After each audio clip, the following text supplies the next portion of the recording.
It's your LifeWave host, Vanessa Borge. How's everybody feeling? All right, we are happy, we are fed, we are energetic, we're ready to go for our next session, right? Well, that was an incredible tease for what you are going to experience tonight. As you know, Code of Creation has been a long time coming. Its genesis dates back to the summer of 2023. Can you believe that we are finally here? We're about to have an intimate private screening tonight for just a mere 10,000 of you. That's all. We're going to hear more in this session from David and Jim on this amazing documentary and exclusive screening tonight. I think they're even going to reveal who the surprise multi-Grammy award-winning musical guest is going to be, so you do not want to miss that. But first, let's kick off the afternoon with one of the best parts of this event, recognition. If you are a new director still seated in the arena, please follow our ushers to join the on-stage parade happening in just a few minutes.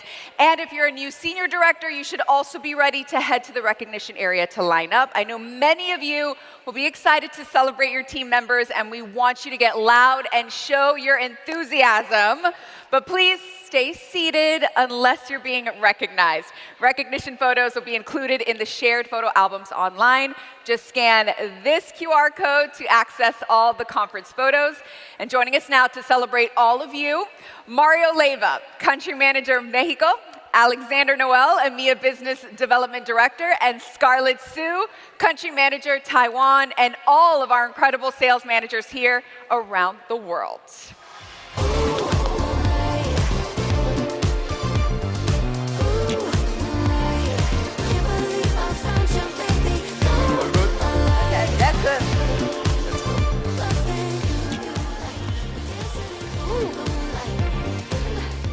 Hi, everyone. As Vanessa mentioned, one of our favorite moments at the global conference is to have the opportunity to celebrate the achievement of all our brand partners since the last year we were here together. It's a real privilege to have the opportunity to celebrate that you are sharing the light, that you are growing your business, and that you are supporting a lot of communities all over the globe.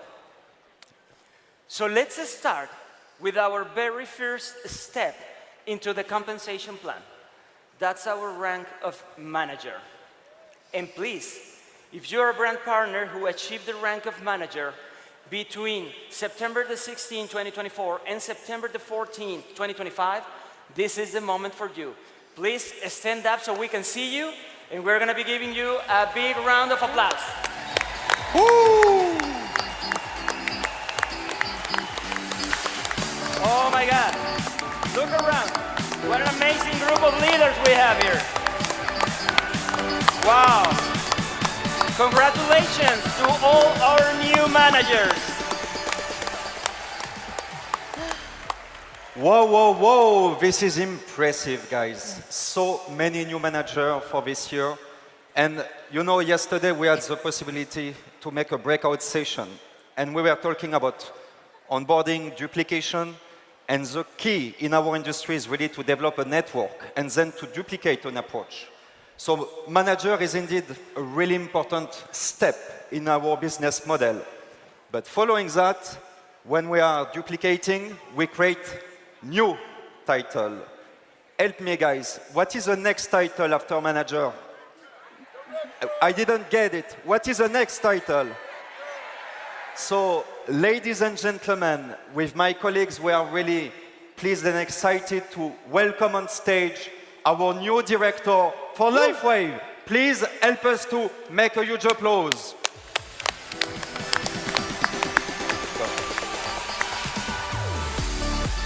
Thank you.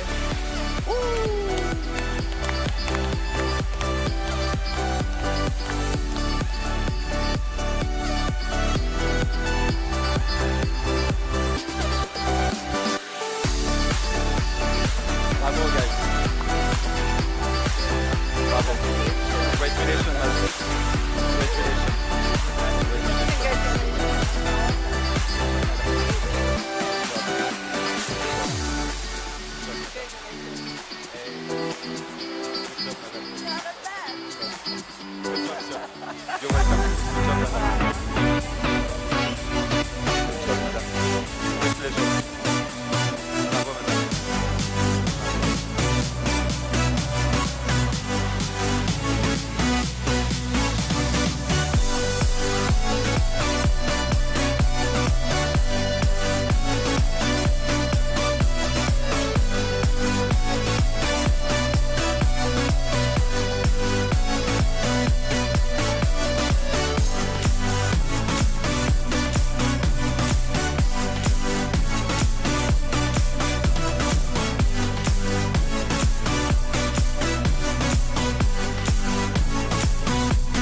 together, let's celebrate our newest senior director since that's the conference.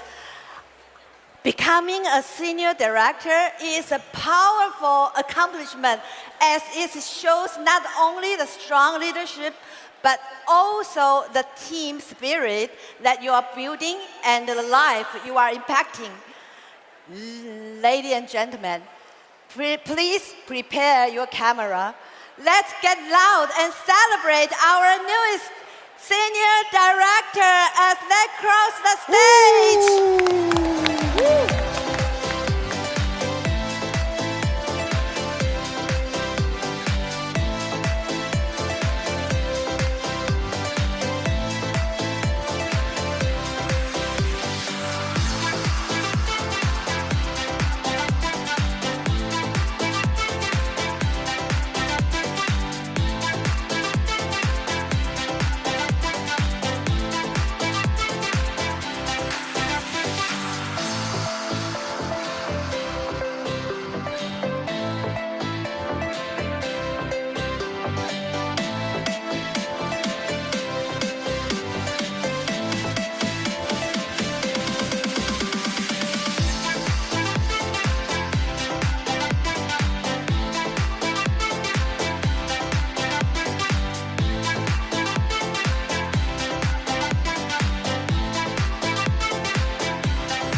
to celebrating even more rank advancement tomorrow.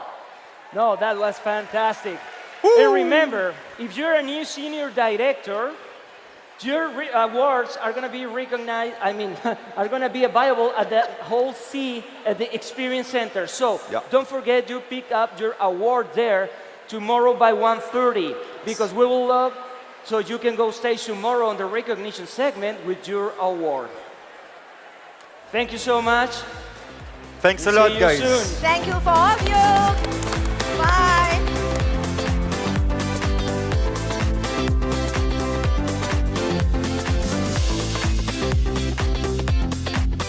Not you, but I feel good, right? How's everybody feeling?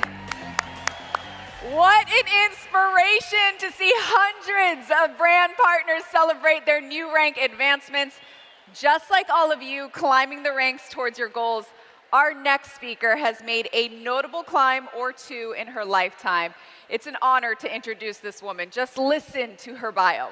Allison Levine is no stranger to punishing environments. She has survived sub-zero temperatures, hurricane-force winds, sudden avalanches, and worst of all, a career on Wall Street. Allison has climbed the highest peak on every continent, served as the team captain of the first American women's Everest expedition, and skied across the Arctic Circle to the geographic North Pole. In January 2008, she made history as the first American to follow a remote route across West Antarctica for 600 miles to the South Pole. She completed this arduous journey on skis while hauling 150 pounds of her gear and supplies in a sled harnessed to her waist. That's not all. Listen to this. Her success in extreme environments is noteworthy given she had 3 heart surgeries and also suffers from a neurological disease that causes the arteries that feed her fingers and toes to collapse in cold weather, leaving her at extreme risk for frostbite.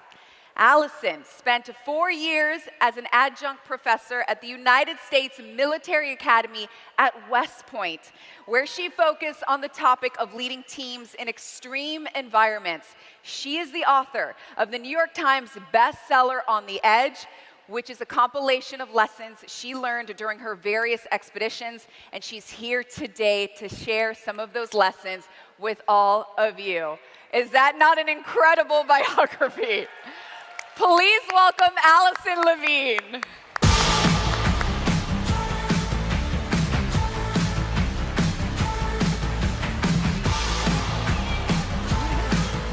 Wow, you guys, wow.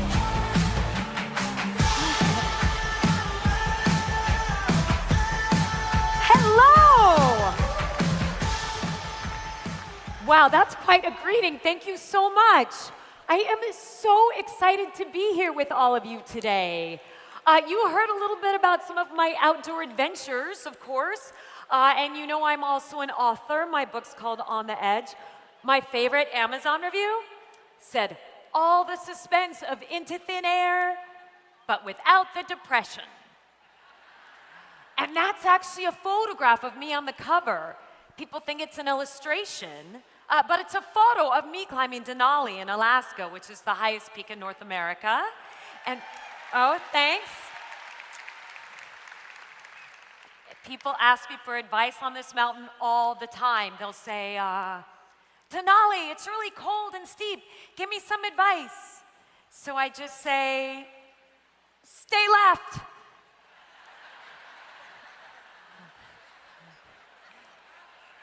Now, I know all of you are climbing your own mountains, so what I thought I'd do in the time we have together is share with you some of my favorite lessons from the book, focusing on the American Women's Everest Expedition, because this is a climb where I think I learned more great lessons about tackling challenge, overcoming obstacles, and achieving big goals in times of uncertainty.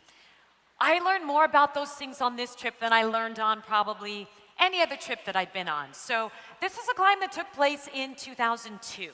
In 2001, I got a phone call asking me if I wanted to serve as the team captain for the trip. And initially, when I got that phone call, I said no. Just because even though I had climbed the highest peak on 6 continents and had done a lot of other climbing in between, I still really felt like, I don't know, I wasn't going to be good enough, I wasn't going to be fast enough, I wasn't going to be strong enough. It just felt like way more challenge than I was ready to take on at the time. But then I realized there was only going to be one first American women's Everest expedition, and if I didn't step up to the plate to be the team captain, somebody else was going to do it. Somebody else was going to be living my dream adventure. So I ended up calling his women back and agreeing to serve as the team captain. And at the time, I still really didn't know if I had what it was going to take to get up that mountain. But I knew if I didn't step up to the plate and try, that I would never find out. And I think there are times in your life where you just have to step up, even if you feel like you aren't ready. And I ran across this quote when I was contemplating the whole thing. It's a quote by the first woman who ever climbed Mount Everest, and our friends here from Japan will recognize her name, Junko Taibei. And she reminds us that when it comes to getting to the top, it is not just about technique and ability, it is also very much about willpower, right? So I knew for sure that I had willpower, but one thing I knew for sure that I didn't have was money. I was about $70,000 in debt thanks to all my student loans, and no one else I knew who was a climber had any money.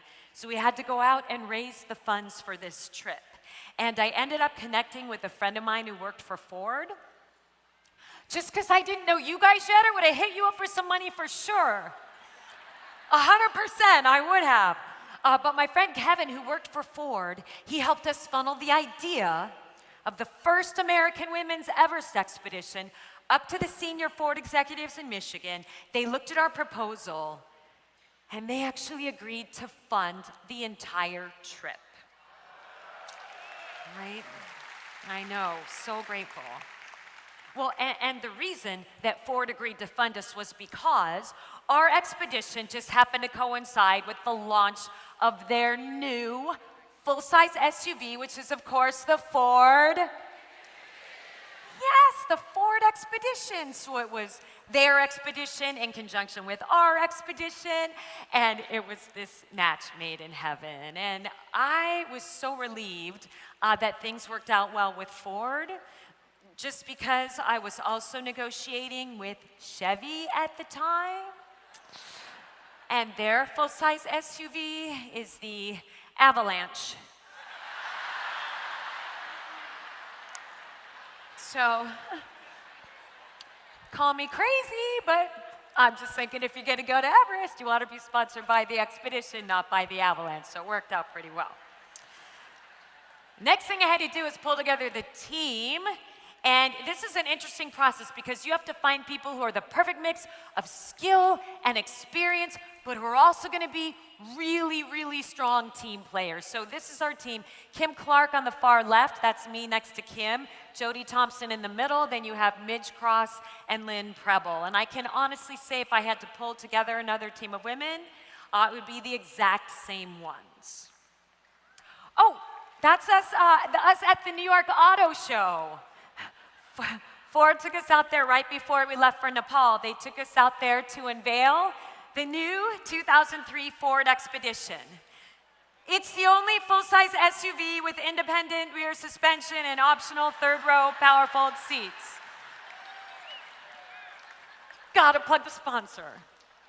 All right, so I had the team, I had the funding, I got a 2-month unpaid leave of absence from work, and all of a sudden I am thinking, holy crap, we're really going. And then it hit me, and the thought of going from sea level to 29,000 feet above sea level absolutely made my head spin, because the process of climbing this mountain is not at all straightforward. It's going to take you 10 days of hiking just to get yourself to base camp. Once you get to base camp, you have to spend a few days and nights there to get used to the altitude, because it's over 17,000 feet, right, about 5,300 meters. So once you've been there for a few days, then you pack up your stuff and you climb up to Camp 1. You spend the night up there at Camp 1, and the next day after you spend the night up there, you pack up your stuff, and you come back down to base camp again. Spend a few more nights at base camp again. Next day, climb to Camp 1 again and spend the night. And then the next day, you climb up here to Camp 2. And you spend the night up there at Camp 2. And the next day, after you spend the night up there, you pack up your stuff and you come back down to that base camp again. Spend a few more nights at base camp again. Next day, climb to Camp 1 again, spend the night. Next day, climb to Camp 2 again, spend the night. Then the next day, you're gonna spend about 9 or 10 hours fighting your way up there to Camp 3. It's almost 24,000 feet above sea level, 7,200 meters. And the next day, guess where you go? Yes, all the way back down to base camp again. So the reason you have to keep coming back down to base camp is because you have to let your body get used to the altitude very slowly. It's this process called acclimatization. If someone were to magically drop you off on the summit of Mount Everest, if you could be dropped up there by a plane or a helicopter, something like that, you would be dead in a matter of minutes from the altitude. So you have to move up this mountain really slowly just so your head doesn't pop off when you get to the very top. I mean, it doesn't really just, pop off. But the catch is that anytime you're above about 18,000 feet, about 5,300 meters, anytime you're above that elevation, your body is starting to deteriorate and your muscles are getting weaker. So it's this crazy catch-22 of wanting to spend time up high to get used to the altitude, but you have to keep coming back down low so you can eat, sleep, hydrate, and regain some strength. So not only is it very physically challenging to be going up and back down again, and up higher and back down, but psychologically, it is incredibly frustrating as well, because you know you need to be going this way, right? But you're spending a heck of a lot of time climbing in this direction. But what you have to remember is that even though you are going completely backwards, you're still making progress, right? Because you're helping your body acclimatize. You are, and you are making progress. And for whatever reason, we tend to think that progress has to happen in one particular direction. But that's not the case. Sometimes you are going to have to go backward for a bit in order to eventually get to where you want to be. So do not look at that backtracking as losing ground. Look at it as an opportunity to regroup, regain some strength, so you're better out of the gates the next time around. Backing up is not the same as backing down. That's one of my best lines, by the way. So, yeah. Thanks. Thank you. If you're going to write down anything from this presentation, I would go with that. I think that's the best one. This is a shot of base camp on Mount Everest. Did anyone here see the movie Vertical Limit? Okay, well, it's nothing like that. No keg parties or bonfires or s'mores, just a bunch of rocks and some tents. Now, the first part of the route, once you leave base camp, has a lot going on, and that's this area here called the Khumbu Icefall. This is one of the most dangerous parts of the mountain. And what makes the Khumbu Icefall so dangerous is the fact that it's made up of 2,000 vertical feet of these big, huge, moving ice chunks. These ice blocks are massive. They are the size of small buildings. And what happens is the sun comes up, everything starts to melt. These big, huge ice blocks start to shift around, so you're in constant danger of being crushed. right? That's 7 ladders strung together at about 20,000 feet of elevation. And then it's made more complicated by the fact that there are these big, huge open crevasses everywhere where you could fall hundreds of feet to your death. So they span these rickety aluminum ladders across them so you can get from one side to the other without falling in. So between the big, huge moving ice chunks and the ladders and the open crevasses, it is a very scary part of the mountain. But this Khumbu Icefall is also where I learned some great lessons about fear. And I've got about 30 seconds of video to show you what it's like to go through that icefall. Here you go.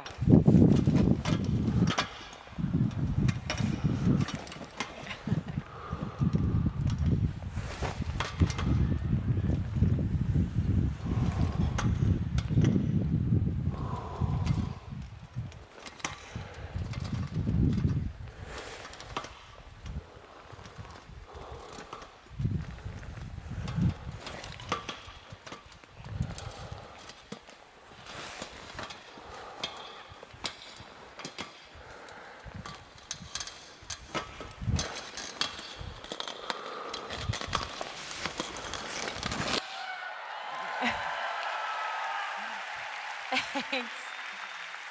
Thank you so much. So you get the idea. Definitely a very scary part of the climb. But this icefall is also where I learned one of the best lessons about managing fear, which is this. All right, listen.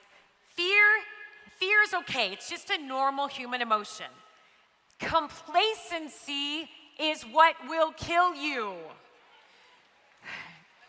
You have to be able to act and react quickly when you're in these environments that are constantly shifting and changing. And I don't think any of us have seen as much shifting and changing in the world as what we've seen over the past few years. And we know it's not slowing down anytime soon. So fear is fine.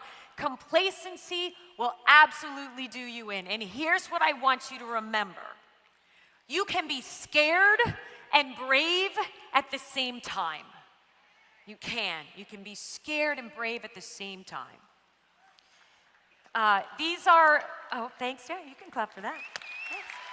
Okay, maybe that's one of my best lines. I don't know. These are the boots that we wear once we leave base camp. They cost about $950. But if you break that down, it's only $95 a toe. Yeah, so if you want to keep all of yours, you suck it up and buy these boots. Camp 1 on the other side of the icefall, not a lot going on there. Here's the team at Camp 2, bringing sexy back. I'm 5'4", tallest person out of all of us. We were so short, we had to have these down suits custom made. But we liked them because we thought they were kind of flattering.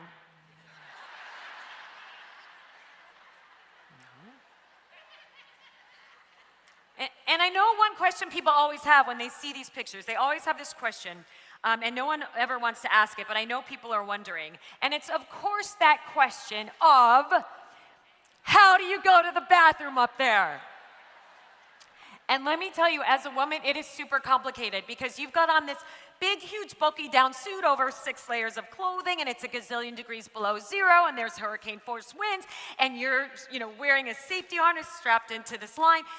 Like, trying to get out of, your down suit, all your layers, squat, balance, it's very, very difficult. And it's also actually a little dangerous. So we came up with a solution to that, which I will demonstrate. No, I'm not gonna demonstrate. I'm just gonna show you what it is, because I know people wonder. Okay, this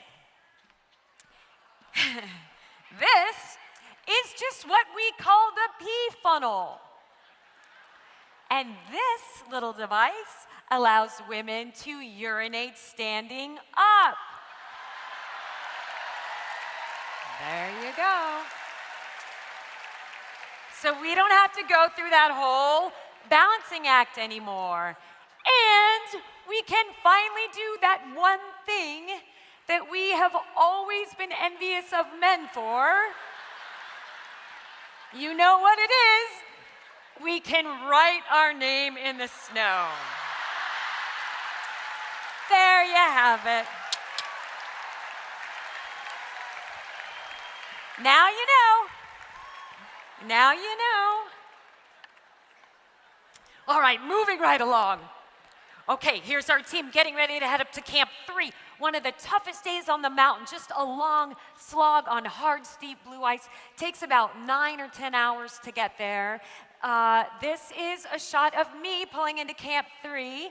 This was a particularly memorable moment for me because I puked all over myself right before they took that shot, so that is a totally fake smile. It is. But for me, this is a reminder that even when you're incredibly uncomfortable, you still have to get out there and keep moving, right? Doing hard stuff is uncomfortable, right? It's uncomfortable, it's hard. And the closer you get to the top of the mountain, the more uncomfortable you feel, right? Because you're gaining elevation and you get altitude sickness. You have a banging altitude headache. You feel sick to your stomach. But you can keep going even when you feel uncomfortable. So that's 24,000 feet on the side of a mountain, about 7,200 meters. Everybody feels super crappy at that elevation. But you don't turn around and quit. You get back out there, you get back out there on the mountain, you keep climbing, and you do it for your team. Okay, Mount Everest is a really, really, really, really bad place for control freaks. There are all these things that are going to affect your climb that you have zero control over. The weather is the most obvious of those things, of course. So sometimes you look up at the summit of Mount Everest and it looks like this, and it looks like it might be pretty approachable. But within a matter of minutes, everything can change and it will look like that. And that is pretty darn intimidating. But the one thing you know about these storms is that they're always temporary. Storms are always temporary. There is no such thing as the storm that lasts forever. So you know when you're in the middle of something like this, you just have to keep your bearings, and at some point, clouds are going to go away. Everything will look a whole lot better. But the key to surviving this is that you have to be able to take action based on the situation at the time and not based on your plan. Because while planning's really important, of course you're going to have a solid plan. Keeps you organized, keeps you motivated, keeps you on track. But what you have to remember is that when you're in these very dynamic environments where things are constantly shifting and changing, whatever plan you came up with last year, last month, last week, even this morning, your plan is already outdated. Your plan's outdated as soon as it's finished, when you're in these environments that are constantly shifting and changing. So yes, of course, plan, but you can't be hell-bent on sticking to that plan no matter what. You want to be much more focused on executing based on what is going on at the time. Here is a shot of our team heading up to the high camp. This is me at the high camp. You are more than welcome to borrow this picture and tell people it's you.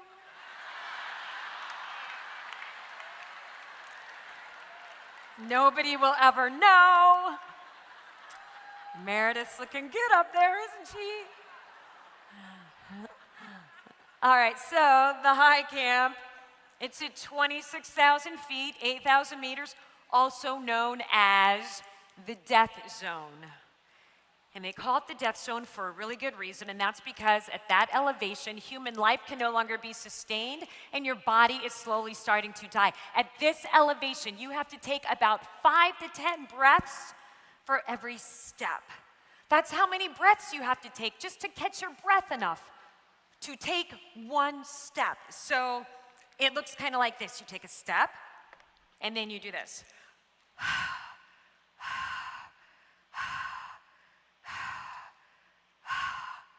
5 to 10 times before you feel ready to do this. Step again, 5 to 10 breaths again before you can do this. Okay, so if you ever think you're having a slow day, it could be so much worse. Okay, so get up to the high camp in the afternoon. We lay down for a couple of hours to rest our bones and our muscles, and at 10:30 at night, we get out of our tent to start heading to the summit. So 10:30, pitch dark, freezing cold. You wear a headlamp on your forehead so you can see down the trail. And I got out of my tent, and I'm thinking, okay, we're at 26,000 feet, but we need to be at 29,035 feet to be at the summit. Okay, that's more than 3,000 vertical feet alone we need to cover, not to mention all the horizontal distance. And I start doing the math. 1 step, 5 to 10 breaths, 3,000 vertical feet. I start to get completely freaked out and intimidated, thinking, there's just no way. I'm not going to be fast enough. I'm not going to be strong enough. So the only way I could really wrap my brain around what we had to do and feel like it was realistic is by breaking that summit day down into much smaller parts. So for the time being, I stopped stressing out about the summit. I took my headlamp and I shined it on this big rock that I could see down the trail. And I thought, okay, I just need to make it to that rock. That's where I'm going right now, just to that rock. So I take my step, 5 to 10 breaths. Step again, 5 to 10 breaths. Before I knew it, made it to that big rock. Once I got to that rock, I did the same thing again. Took my headlamp, shined it on a big chunk of ice. Just anything I could stare at that looked like it wasn't that far away. Okay, I am just going to that big chunk of ice. I can make it there. So step, 5 to 10 breaths. Then I'd make it to the big chunk of ice. So every time I would think to myself, oh man, I don't know if I can do this. I don't think I'm going to be fast enough. I would think, well, hang on, because I did make it to this landmark, so since I made it to this one, maybe I can make it to one more. All right, now that I made it to this one, maybe I could make it to just one more. And I'm taking whoever that was climbing with me next time. Whoever just yelled, you're coming with me. Yes, I love you, thank you. All right, so we climbed through the whole entire night that way. The whole entire night that way. By 6:30 in the morning, we were at a place called the South Summit, which is just a couple hundred feet below the true summit of Mount Everest. And at that point, storm clouds started to come in. So that's where we had to make a very tough call. And the first American women's Everest expedition turned around just a few hundred feet, about 70 meters, from the summit of Mount Everest. Trust me when I tell you that turning around and walking away from the deal is harder than continuing on. But when you're up there in these mountains, you have to be able to make very tough decisions when the conditions around you are far from perfect. And you have to think about how every single move you make is going to affect everybody else around you and not just you. So it doesn't matter how much blood, sweat, and tears you personally put into something. If the conditions aren't right, you turn around, you cut your losses, and you walk away. You do. Sometimes you gotta walk away. Look, Mount Everest, it's just a pile of rock and ice. It's really all it is. You can always go back.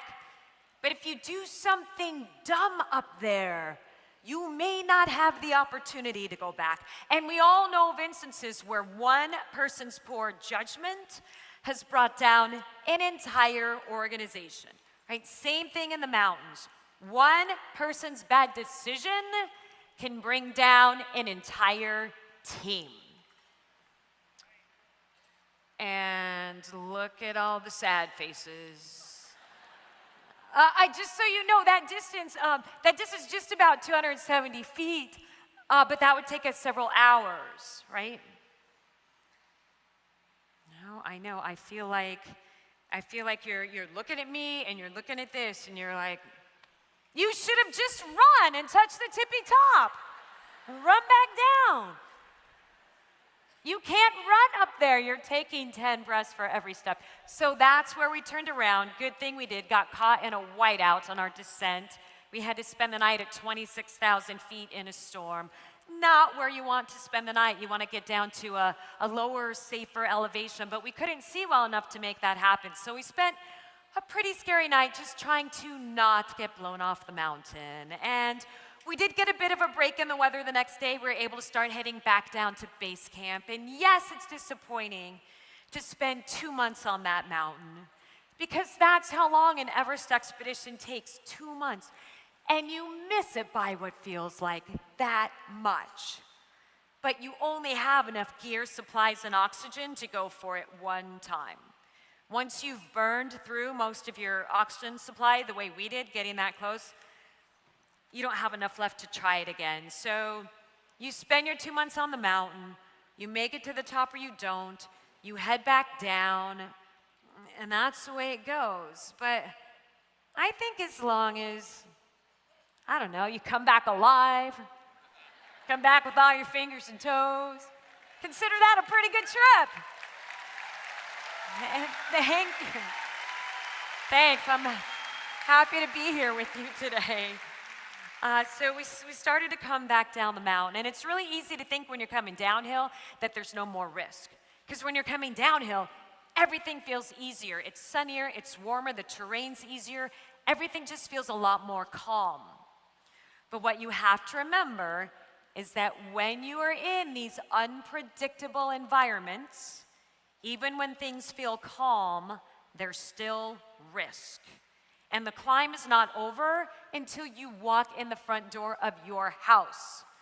So the Khumbu Icefall, that area with all the big, huge moving ice chunks and the ladders, we'd gone through that thing 7 times, no problems.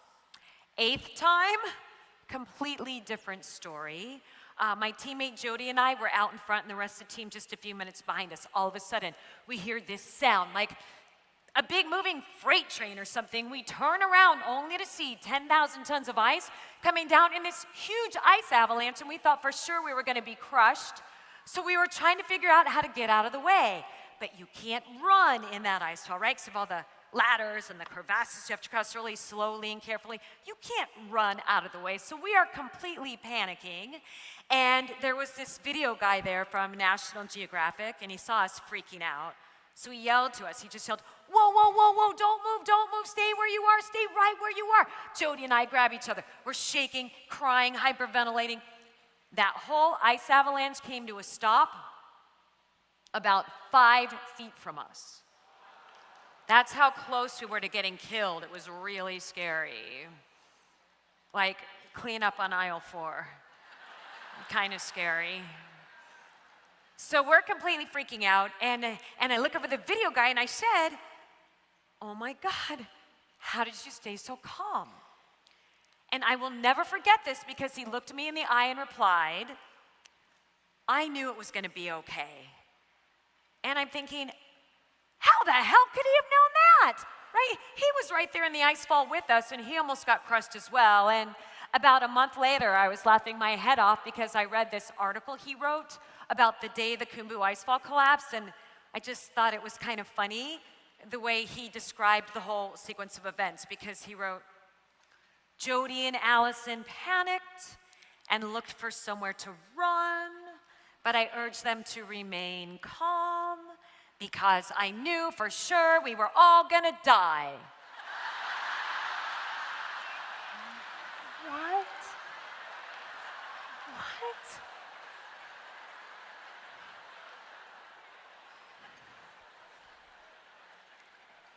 So then we get back from the trip, and we have to do the post-expedition media tour because we were the first American women's Everest expedition. So we had all this media coverage before we left for Nepal. Hundreds of media outlets from all over the world followed our climb, and then we missed the top by that much. So you have to go back to all the same TV shows and talk about what happened. And it just felt like such a gut punch to have this high-profile failure where the media has you splashed all over the headlines talking about the fact that you did not make it, you did not get there, you did not achieve your goal. And I was just so tired of explaining it over and over. And I mean, no one seemed to focus on the fact that we were the first team of American women to even try something like this. It was an altitude record for every member of my team. Thank you. Thank you so much. I love you guys. Yeah, everyone was just focused on the failure. So the media interviews would all go like this. I would walk in, and whoever was hosting the morning show that we were at would say, like, "Welcome back." Aww. And then I'd say, "Well, I mean, it was a pretty amazing experience." "I know, but..." And I'd say, "Well, it was an altitude record for every single member of my team here, and we just feel so fortunate that we even got a chance to go to the mountain and give it a shot." And then they would say, "Yeah, but to get that close and not make it, how does that make you feel?" "Like a loser. That's how it makes me feel." So happy to finally be done with these interviews and not have to talk about Mount Everest anymore. I just want to go back to my normal social life. So I get home, and this friend of mine invited me to this dinner party. So I show up at this dinner party, and the guy that was hosting it, you know, when I walked in, he introduced me to the other guests. So I walk in, and the host goes, "Oh, this is my friend Allison. She just climbed Mount Everest." And then the guy sitting across the table from me said, "Oh, no way, all the way to the top?" Right, so then I have to explain again. Well, no, unfortunately, you know, we were forced to turn around just a couple hundred feet from the top in a storm. And he said, "Oh, so you didn't climb Mount Everest?" And I was like, no. I told him the whole story about how we spent 2 months on the mountain, just had super lousy luck with the weather. I gave him that whole lecture about getting to the top is optional, getting down is mandatory. Yeah. Thanks. Yeah, that quote was made famous by an incredible climber named Ed Viesturs. I love that quote. So I was like, yeah, getting down is mandatory. And he said, "Yeah, but if you weren't at the very top, then you didn't climb it. It doesn't count." So I was like, "Okay, what do you do, tough guy?" And he said, "I work for JP Morgan." So of course I said, "No way, you are the CEO of JP Morgan?" You know exactly where this is going. You know exactly where this is going. So he said, "No, I'm not the CEO. I work in fixed income trading." And I said, "Oh, well then, I guess you don't really work for JP Morgan then, do you? Because if you're not at the very top, then it doesn't count." Okay. I wish you all had been there that night. So he's like, "Oh, that's totally different. Whatever with that guy. Whatever with JP Morgan guy. We don't care about him." Then, of course, all my friends wanted the scoop. So this is Meg, one of my best friends, one of the first people I saw when I got off the mountain. She said, "Tell me everything. I want to hear all the stories." So I was telling her all about the trip, and she said, "Oh, man, so are you going back next year to try it again?" And I said, "No. Make that hell no. I am not going back next year to try it again." And she said, "Oh, okay, so then you're going the year after?" I said, "I have 0 unfinished business on that mountain. I'm not going back there." She said, "I know you. You're going to want to give that one another try." I said, "Okay, only if you go with me, because this is one of the most amazing athletes I ever met in my entire life. She grew up playing soccer, went on to become an All-American soccer player in college and captain of her soccer team. she also beat lymphoma twice in her 20s. Yeah. Amazing, right? Yeah. But as a result of her lymphoma treatment, so she had stem cell transplant, chemo, and radiation. As a result of that treatment, she had some lung damage. And because of her compromised lung function, she could no longer play soccer, which was really what she'd been most passionate about. But Meg found that even with her reduced lung capacity, she could still ride a bike pretty well. And she put so much heart and soul into cycling and became so good at it that in 2005, she was one of a handful of cyclists chosen to ride cross-country from San Diego to Washington, D.C. with Lance Armstrong. And she did not use performance-enhancing drugs. But then, go figure, she got the flu. She passed away at age 37 from the stupid flu. The regular old flu that any of us could have kicked, but because she had that lung damage, she ended up with a severe lung infection that she just wasn't able to recover from. And Meg was one of those super gregarious people that had friends all over the world. And after she died, people started doing things to honor this girl all over the world. They were doing cycling races in Japan in her honor. They were doing triathlons in Europe in her honor. They were running the New York Marathon in her honor. And I wanted to do something to honor my friend as well. And of course, the thing that I am most passionate about is climbing mountains. So I decided to go back to Mount Everest just a couple of months after losing Meg.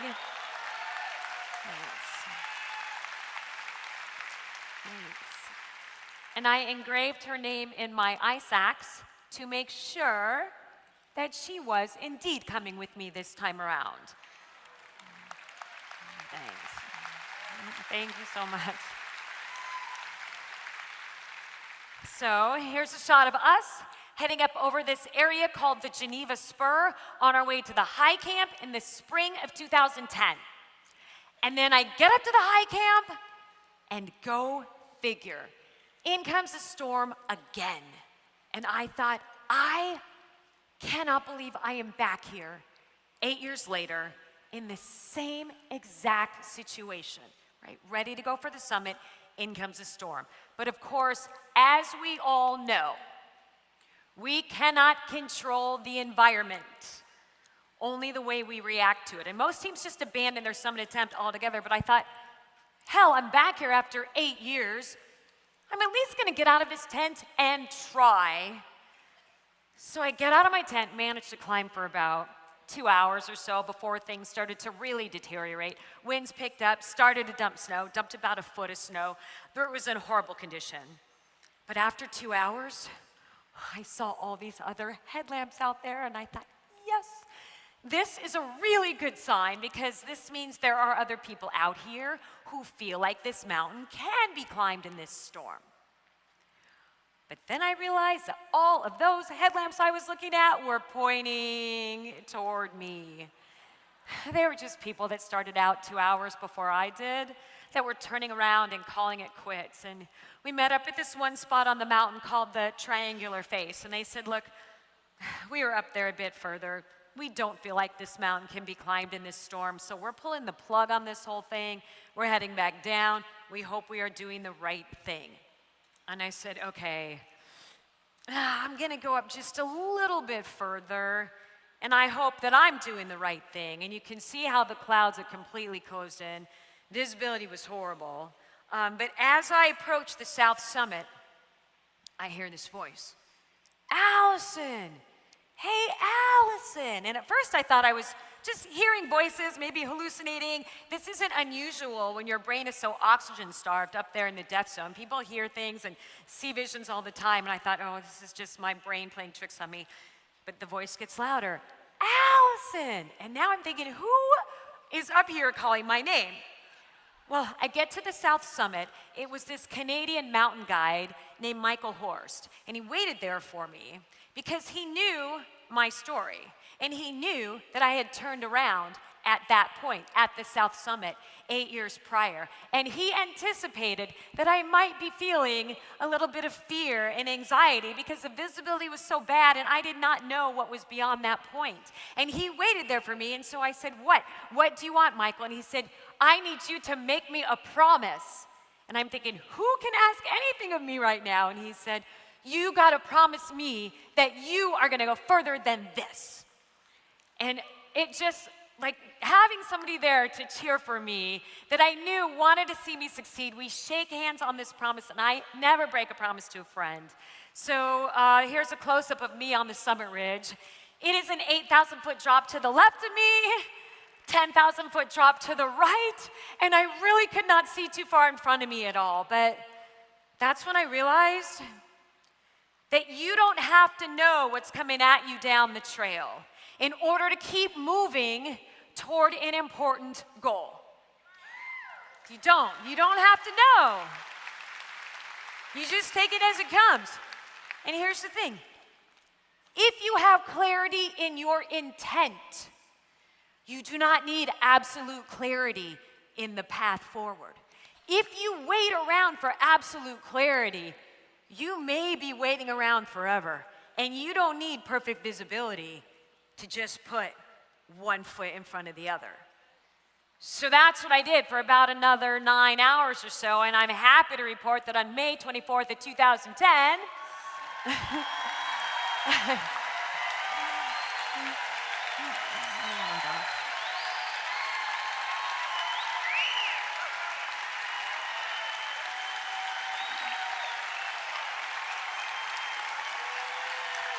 thank you so much.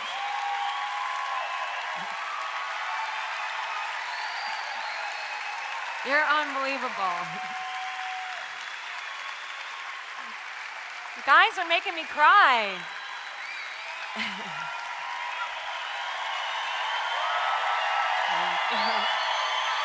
Thank you so much. Oh my gosh. Thank you so much. Yeah. May 24th of 2010, I did make it to the summit of Mount Everest in honor of my girlfriend, Meg. So take that, JP Morgan guy. That's right. And for me, that summit was the completion of what's known as the Adventure Grand Slam, which is climbing the 7 summits. That's the highest peak on every continent. And then skiing to both the North and the South Pole. I think there's a couple dozen people in the world now who have completed the Adventure Grand Slam, but at the time, there were only a couple of us. So that photo was on the front page of the New York Times sports section. So people would see that picture and ask me, what was that like? What was it like to go back to that mountain 8 years later after everything you had been through, fight your way through the storm, and finally stand on top of the highest mountain in the world? And I can honestly tell you, it just wasn't that big of a deal. It wasn't, because think about it for a second. Let's keep this in perspective, shall we? This is a pile of rock and ice. Standing on top of a pile of rock and ice doesn't change the world. You know what does change the world? Lots of other stuff. Technology, innovation, advances in healthcare and wellness. Give yourselves a hand right now. You're the ones that deserve the standing ovation. You deserve the standing ovation, you do. Because what you are doing every day when you are climbing the mountains that you are climbing is having incredible impact. You really are changing the world. And I am so honored to be standing up here on this stage in front of all of you incredible people. You guys keep climbing and keep doing what you're doing. Do not ever back down, because you're having impact. Yeah. And here's one of the biggest things I think also that can change the world. How about just sharing a few kind words of encouragement to somebody who's having a tough time?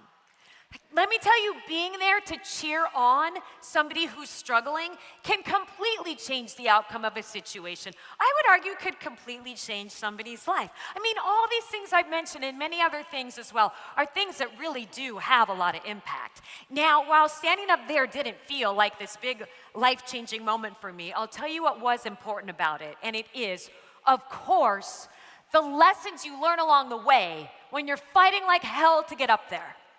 And what you're going to do with that information to be better going forward. The only reason I made it up that day when most people turned back is because I had that failure under my belt from 2002. Because of that previous failure, I knew a heck of a lot more about my pain threshold, about my risk tolerance. I knew what it felt like to get the living snot kicked out of me high up on that summit ridge in a storm. And I wasn't afraid of that the second time around. And I think in general, we're not always really a very failure-tolerant society, which is really too bad because it's that lack of failure tolerance that stifles progress and innovation and prevents people from taking risks.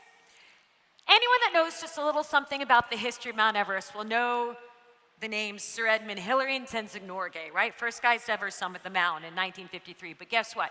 Sir Edmund Hillary had 2 recon expeditions to Everest before he summited, and Tenzing Norgay had 6 failed attempts on the mountain before he summited with a successful summit on his 7th attempt.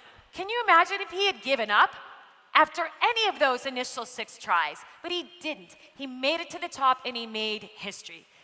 Do not ever give up after your failures, right? We just learn from them and we're better going forward. And you never know who's going to be following in your footsteps, who will go on to achieve incredible things because of your past experience, even if you didn't have the exact outcome that you wanted at the time. And the most important thing I need to tell you about that photo is that it's actually very misleading because this is photoshopped. No, just kidding, it's not. It's not photoshopped.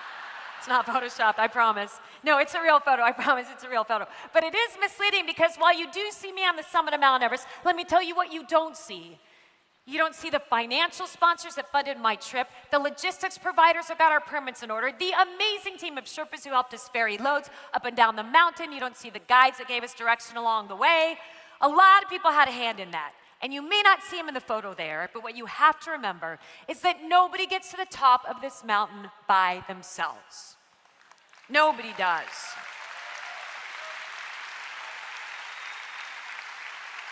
All right, I have one last slide for you all. It's this one here. If I had to sum up all the lessons I've learned on all the mountains I've ever been to, sum everything up into one slide, that would be it. That triangular shadow that you see, that is the shadow of the summit of Mount Everest. And we snapped that photo shortly before we started to descend during our failed summit bid in 2002. That image, that shadow, pretty much permanently ingrained in my brain because for me, this is a reminder that sometimes things are gonna go your way, sometimes things are not gonna go your way. That is part of climbing mountains, that's certainly part of your business, it's just part of life. But you have to be willing to get out there and push yourself on these peaks day after day, even when it feels uncomfortable. And you have got to be able to weather the storms if you're ever going to have an opportunity to enjoy this kind of view. And I think my biggest takeaway from the entire experience, which I hope will be one of your takeaways as well, is that you don't have to be the best, fastest, strongest climber out there on the trails every day. You just have to be absolutely relentless about putting one foot in front of the other. And that is how you get to the top of a mountain. Thank you so much for the opportunity to be here with you today. Aw, thank you. Thank you so much. Thank you, thank you. Keep sharing your light, everybody. Keep sharing your light.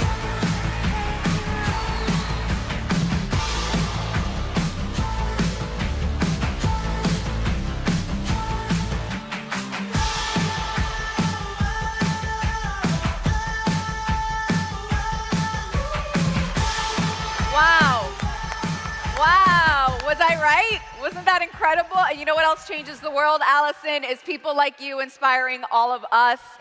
We want to take another moment to thank Allison Levine for that powerful, inspiring keynote. Allison reminds us that leadership is about courage, adaptability, willingness, and being relentless to take bold action even when the path is not clear. So let's give her one big round of applause. She deserved that standing ovation. All right, before we move on to our next speaker, do you like my shirt? Yeah, you like it? Well, it could be yours if you get loud enough. Our sales team members around the room are ready to throw out some swag to the most energetic people in the crowd. There we go. So let's get loud. Who wants a shirt?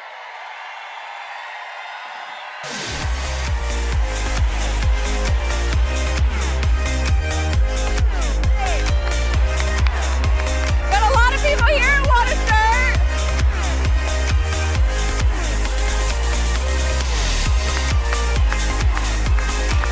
Wow.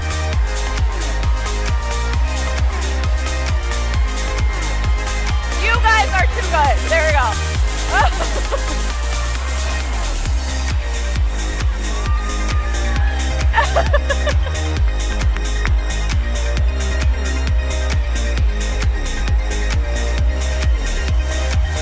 Still going. We got plenty of swag.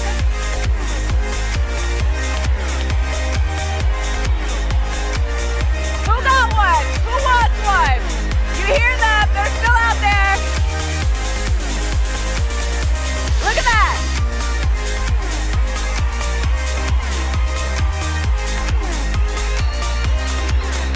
Wow, you guys are good. You guys really want these shirts.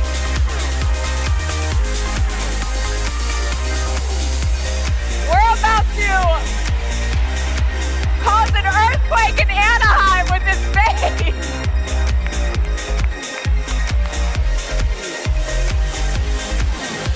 A few more to go. We got another one over here. Oh, that one went high.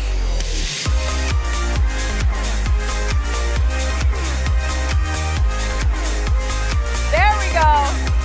Oh, we got more. We got more, people. Keep going.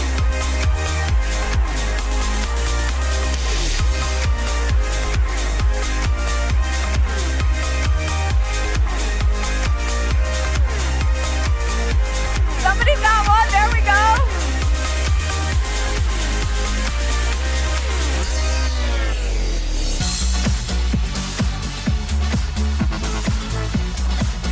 That one hit the roof. Okay.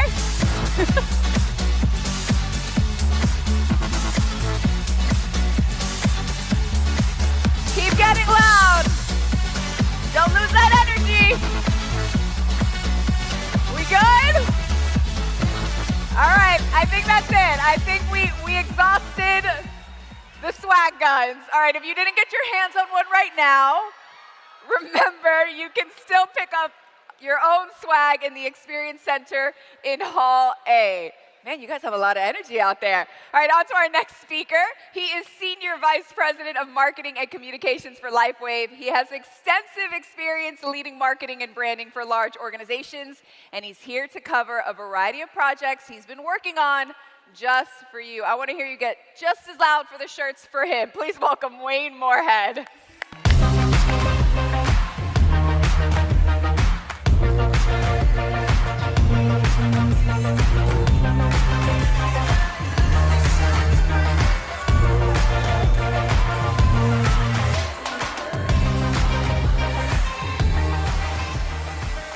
Wasn't Allison amazing? Allison, thank you so much for your determination and for inspiring us all.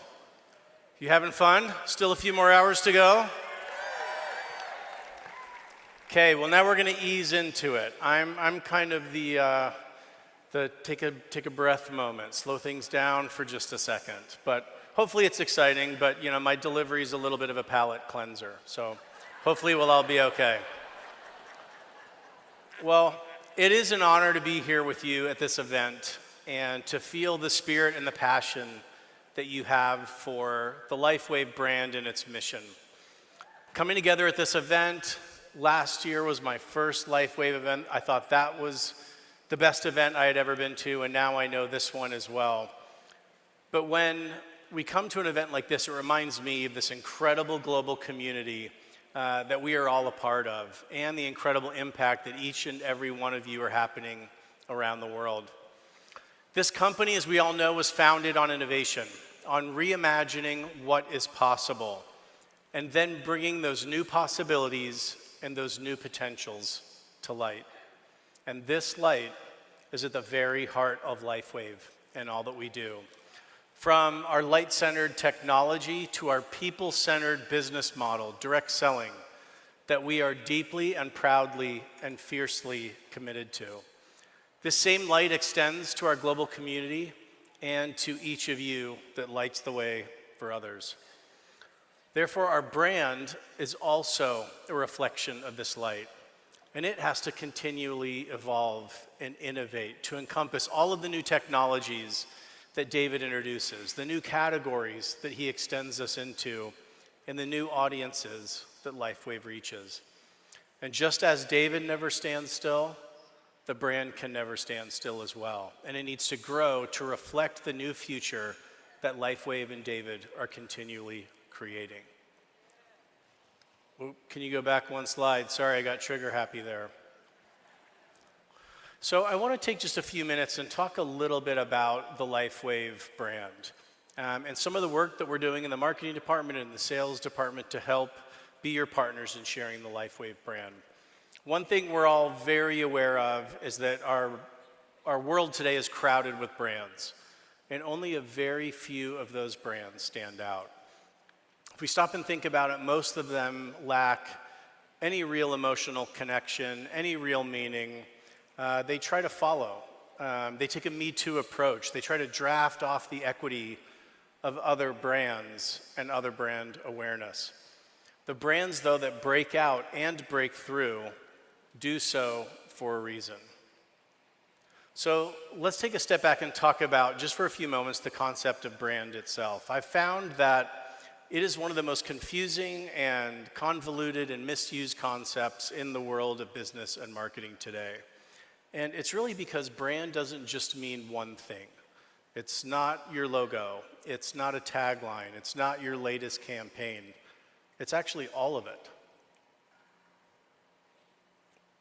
Your brand encompasses everything about your company, from your reputation and purpose to products, packaging, messaging, positioning, servicing, and so much more. And all of these come together, and the end result is one thing.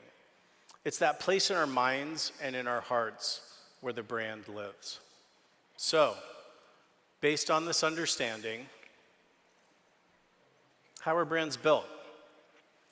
They are built through experiences, by making sure that every experience and every interaction at every touch point is unique, memorable, and meaningful.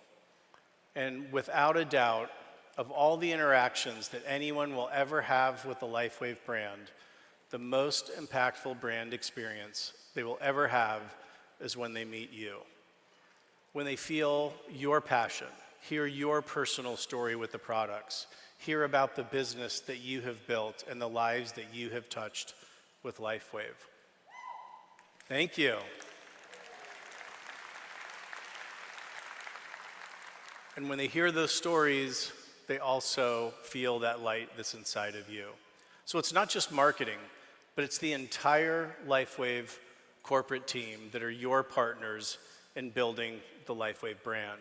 From customer service to legal to finance to shipping to logistics to business intelligence, all of us help work together to move this vision and this brand forward.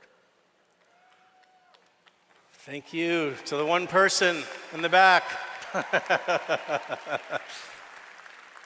Well, as we all know, we're very blessed to have a founder that is continually innovating and keeping us at the very forefront of wellness and human potential. And in my time at LifeWave, I've learned that David doesn't think in terms of boundaries. He doesn't think in terms of constraints. He really only thinks in terms of impact. And I think you heard that in some of what he said this morning and in some of the discussion he and I had today. These technologies and his product roadmap stretch across categories, across segments, to have an incredible global impact. And this is why the LIFEWAVE brand is so unique and needs to be just as innovative, simply to keep up with David and the innovations and the LIFEWAVE vision. Absolutely.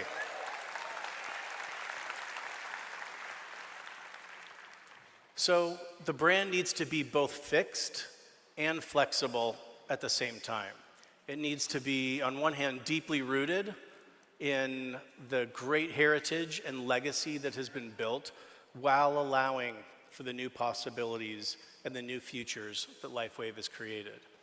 And it has to have the freedom to extend authentically into any category that David's innovations bring us into. And at the heart of all of this, and at the heart of the brand, is light. With this in mind, we have been refining the core building blocks of the brand, how it's defined, how it's expressed, and how it supports our leadership position in today's marketplace.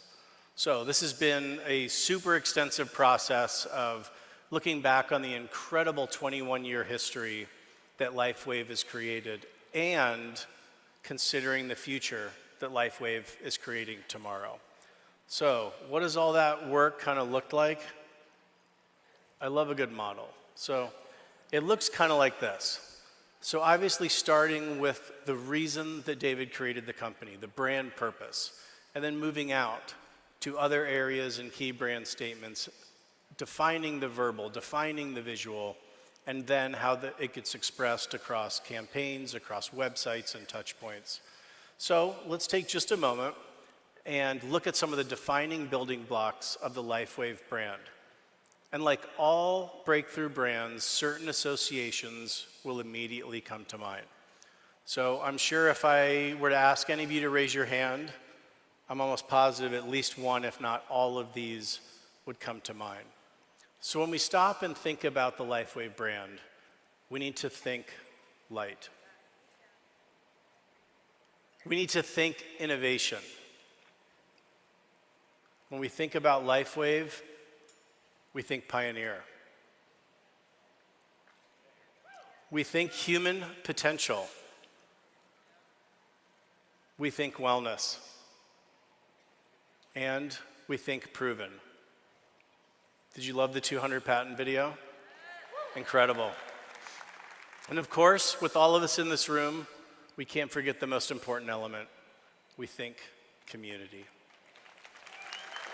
So do you all agree? Is this what would come to mind if someone said, describe LIFEWAVE to me? Okay, let's take a look now at how this is expressed through some of those key brand statements that serve as both anchors and guideposts that guide all that we do in marketing and supporting you. So let's jump in first. The brand purpose. This is the reason the company exists, the difference that it's trying to make in the world. And this is something that we're all familiar with. It is this: to empower people to live long, live well, we can all say it together, and live young.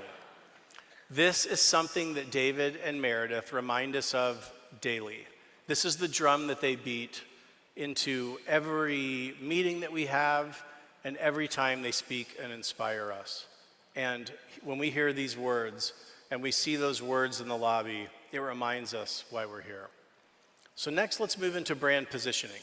So this is the brand's defining point of difference. This is the one thing that any brand does better, or that position that it owns more than any other brand. It's that one spot in your mind.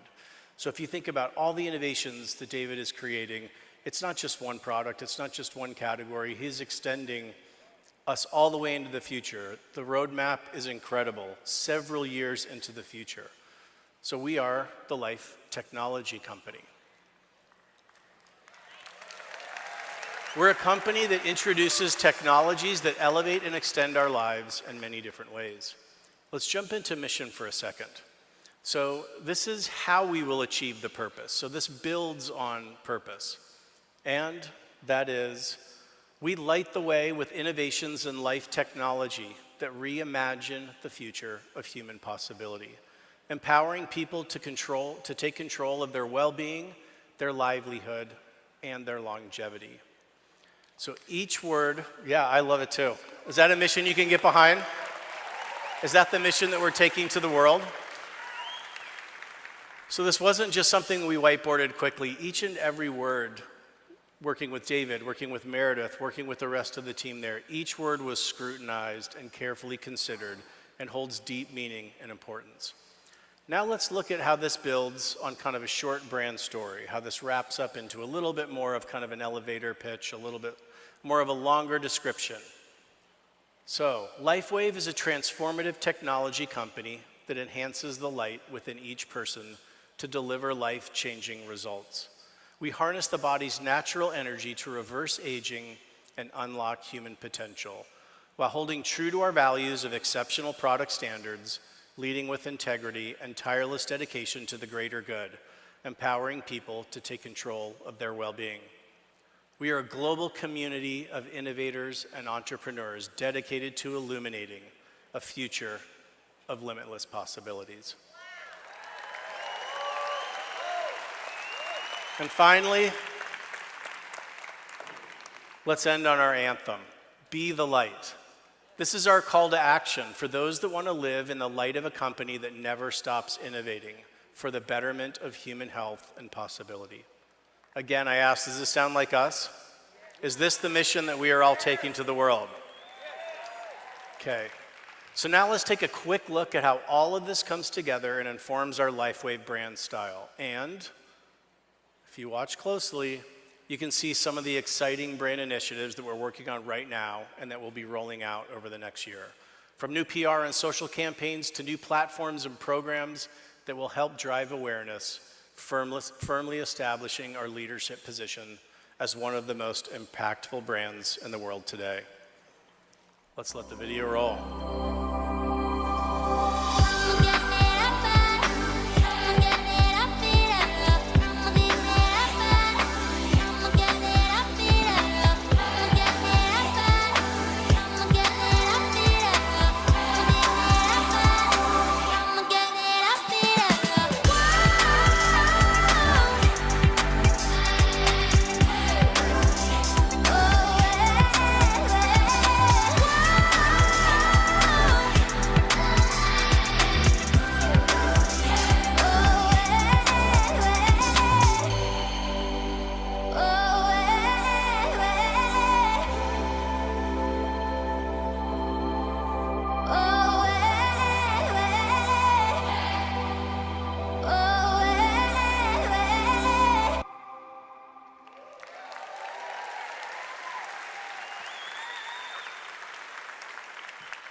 So you're carrying David's vision and the LifeWave brand around the world.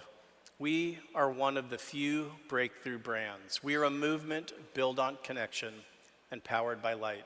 And we are proud to be your partners in bringing the LifeWave brand to the world. Thank you.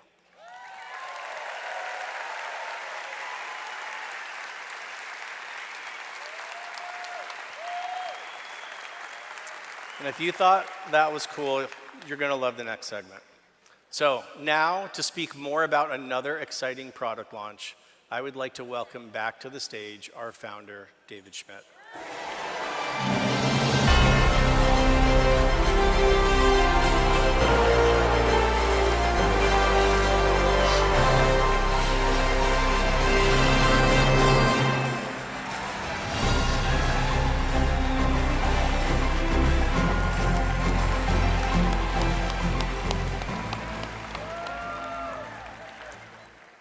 Well, David, I think I might get seasick if I continue to watch this, so. Yeah, it's amazing. Well, I'm lucky twice today in that I get to do my favorite thing, which is talk more product with you and learn about products from the person that actually is inventing it and bringing it forward. So today we're gonna, at this point, gonna shift into Cellergize Evening. And I know, do we all have a lot of questions about Cellergize Evening? So I want to start out with a question. So the LifeWave patches provide so many incredible lifestyle benefits. what in your mind really drove the move into nutritional products from the patch benefits into the needs from nutrition? Of our company, we've wanted to emphasize the importance of proper nutrition, proper health, proper diet, and over the years we've always recommended different types of health supplements for people that have been suffering from different types of health conditions. And this is something, of course, that we've done on LifeWave Connect to say, okay, if you are using the glutathione patch, you should be taking an N-acetylcysteine supplement to make sure that you have the precursor to make glutathione. So we've made these recommendations for years. So it seemed just to make sense that if we were going to offer a nutrition line or nutritional products, which our community has asked for many times over the years, that we should do this in such a way that it would be completely unique to LifeWave and complementary to our patch products. Absolutely. Continuing with that portfolio design philosophy of making sure that they're all connected, providing all the needs that we have. So was there a personal kind of aha moment or problem that you were trying to solve beyond just bringing that into the portfolio? So the answer is a little bit different for the morning formula versus the evening formula. So the morning formula was specifically designed to pair up with any of our LifeWave patches. So the idea was that regardless of which patch you would use, that if you use the morning formula, you have the nutrition that you need to take best advantage of that specific patch. On the evening formula, though, the design methodology was a little bit different. The type of things that I was thinking about is what are the type of environments that people are sleeping in today. We're being bombarded by Wi-Fi and Bluetooth. People are watching their computer screens, their cell phones. And so now today people are having a very difficult time relaxing and falling asleep. So we obviously have products like Eon for stress reduction, which works great for sleep, or of course Silent Nights and Alavita. So the idea was that let's put together this evening formula to help people get into a state of relaxation that will optimize the effects of one of the patches that they would use for sleep. So that's why we included nutrients like magnesium, taurine, nattokinase for improving circulation. But the evening formula has many health benefits beyond just simply relaxation. It does, and it's been incredible to see through tests, through some of the sampling, a lot of the incredible stories come in from people who have been using this new Cellergize evening. We've heard amazing stories about Cellergize morning. And to that point, you took a really interesting approach.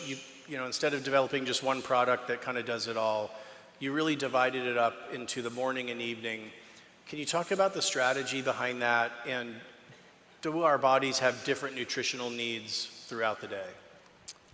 Yeah, speaking specifically about the evening formula, magnesium is absolutely critical. So we find most people, if you look at the studies, about 60% of the population has a magnesium deficiency. So that's a good place to start. And we know that there are easily over 300 different biochemical pathways that depend upon magnesium. When people are under heightened degrees of stress, it takes a toll on their body's levels of magnesium. And in addition, it's very difficult to build up the body's levels of magnesium if someone has a deficiency. So let's say that you have a very poor diet, you haven't been supplementing with magnesium before, it could actually take up to 9 months before you balance out your body's magnesium levels. So this is why it's so critically important to have this in the diet. And magnesium is going to help induce a state of relaxation in the nervous system. In addition, in the evening formula, the type of things to think about are what would be some ancillary benefits. So for example, taurine was an important inclusion, not only because it helps relax the nervous system, but it also has some significant anti-aging benefits. We find taurine located in the heart, in the brain, and as people age, the body's levels of taurine start to decline. So there's some very interesting research that we've been looking into, as well as other researchers, on the longevity benefits of taurine. So those are some examples. Nattokinase seems at first maybe an unusual nutrient to include in this. But the reason, which I guess we haven't ever talked about before, but I'll share it now. And we don't have any of our lawyers in the audience. So we made sure Doug didn't come. We made sure Doug didn't come. Yeah, so nattokinase, of course, is very powerful when it comes to circulation. Meredith just gave me the evil eye, I can say it. She's here representing Doug, I think. Yeah. But if you look at this formula, we're obviously not going to be making this claim, but if you look at the literature, and you and I have talked about this on LifeWave Connect, because cardiovascular disease is the #1 killer, in addition to providing a formula that could help people sleep, there was the opportunity there to help people with heart disease and provide them with a product that could address a lot of these concerns. So for example, taurine is more effective than pharmaceuticals at reducing blood pressure. Nattokinase also reduces blood pressure and actually can remove blood clots from the body.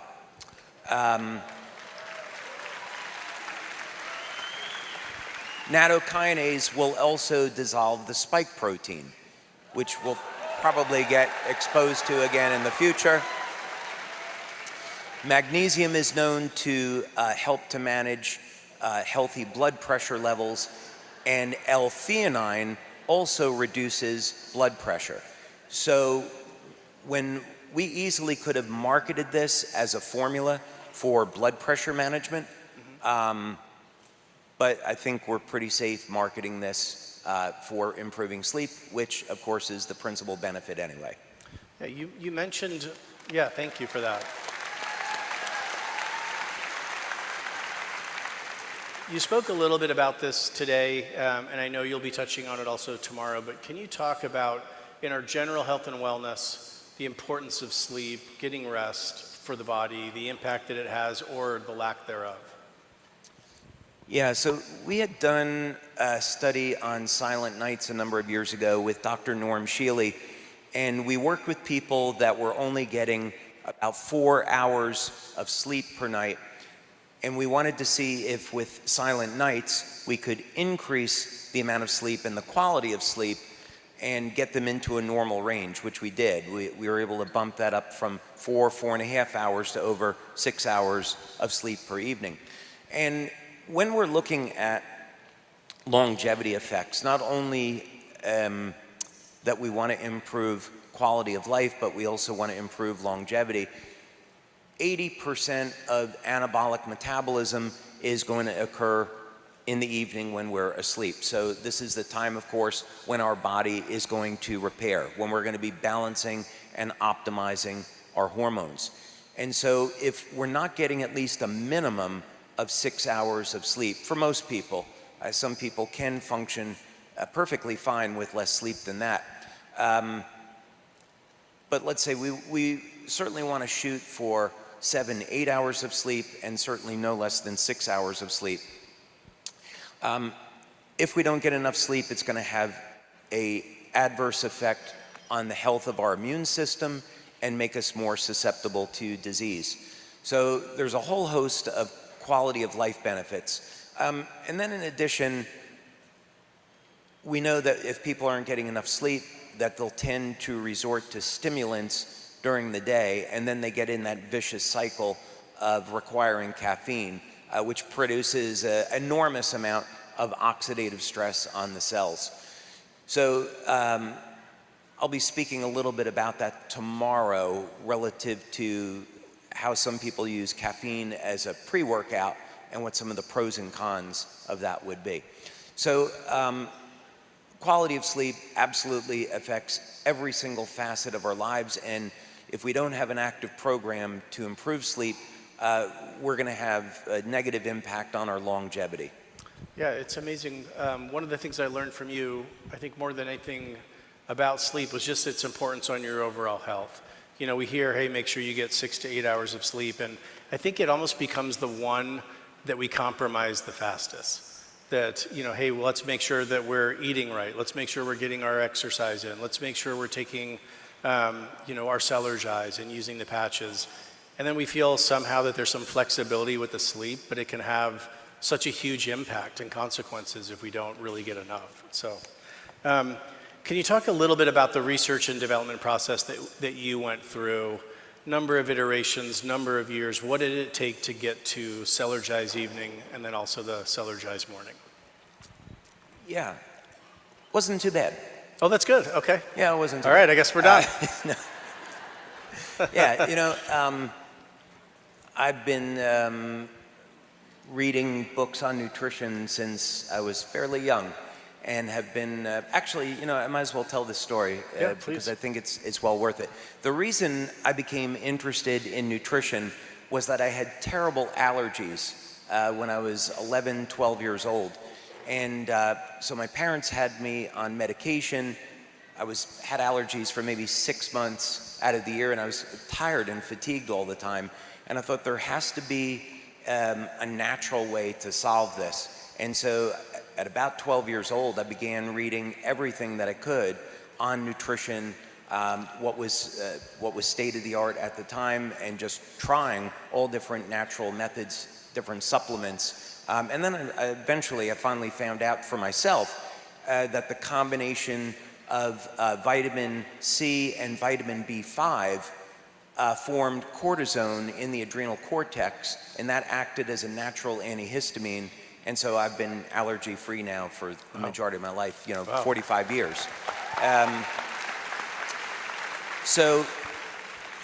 then, you know, once I realized that I didn't have to take medication and I could take vitamins that would get rid of my allergies and that I felt great, I thought, okay, I need to continue researching this, and let's see, I was always been very interested in longevity. So when the opportunity came up to put together formulas to match with the patches, again, the methodology was, well, first, for years we've been recommending different nutrients to go with different patches. So for example, on our carnosine patch, we find the principal amino acid which rate restricts formation of carnosine as the amino acid alanine, and beta-alanine is the preferred form because that converts over to carnosine more efficiently than just L-alanine.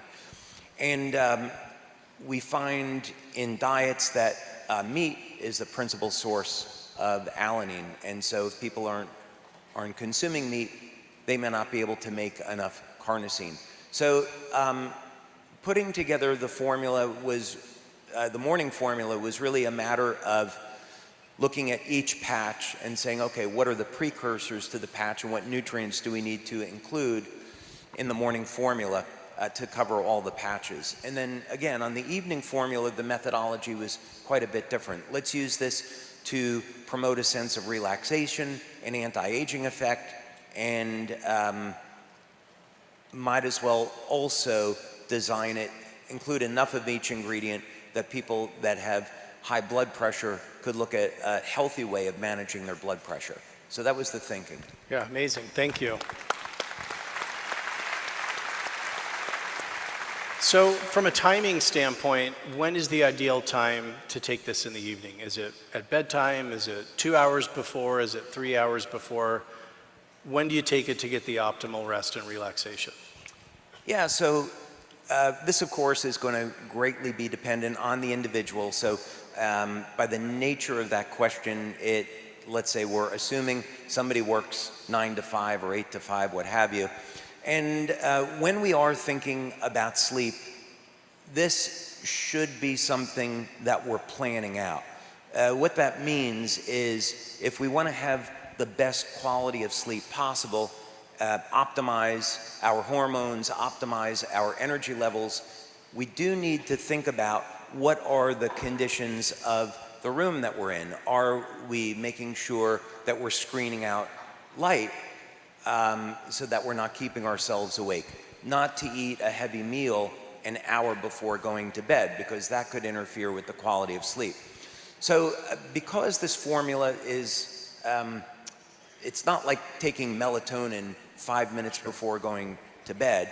An hour or 2 hours before going to sleep is fine. So maybe about 1 hour before going to sleep, people will feel they're going into a state of relaxation, and then they can go off to bed. So I would certainly experiment with the timing, but starting about 1 hour before sleep is a good place to start.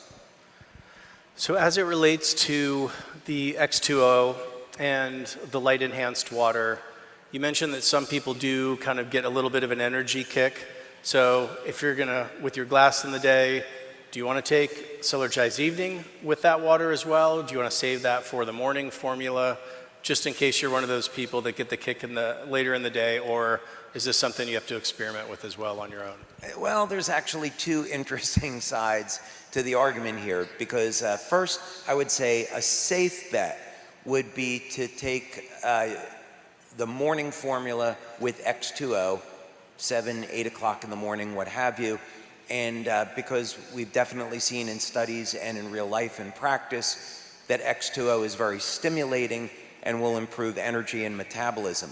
Now, the other side to this, if you want to try putting the evening formula in X2O, there's an interesting argument to be made for this, because what we would say is X2O, because it has a reduced surface tension, would drive the nutrients in the evening formula into the cell and make it more effective.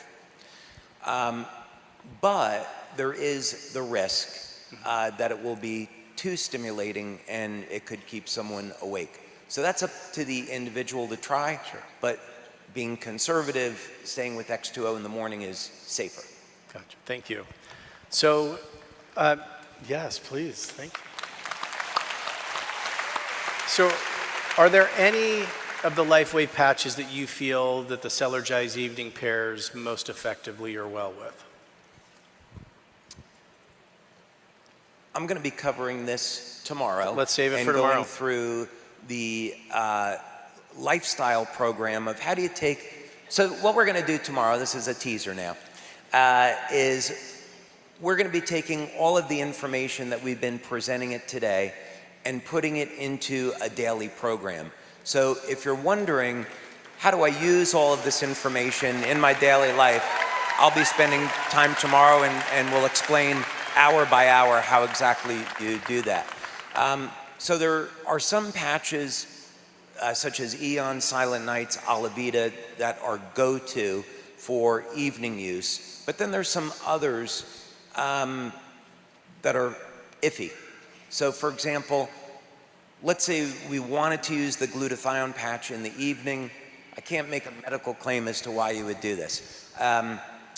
Okay, I'll use this example.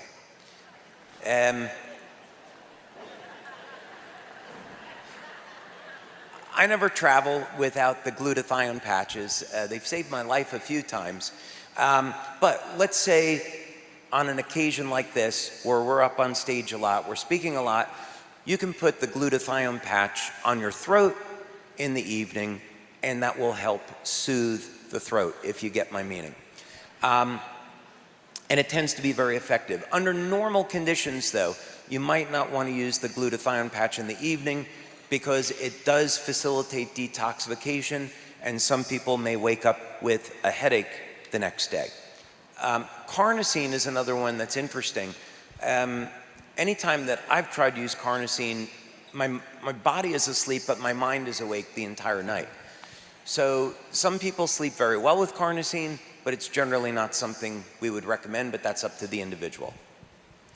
So with just a minute or so left, how do you feel Solargize Evening sets the stage for what's next for LifeWave, where it's going, and what are you most excited about with getting this product to market?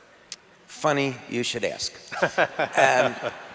So I don't want to say too much about this, but historically, my favorite segment that we do each year at Global Conference is coming up tomorrow.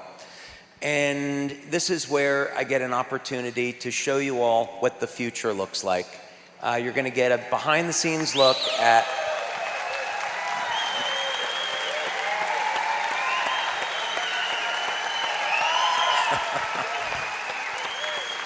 You're going to get a behind-the-scenes look at what we're developing.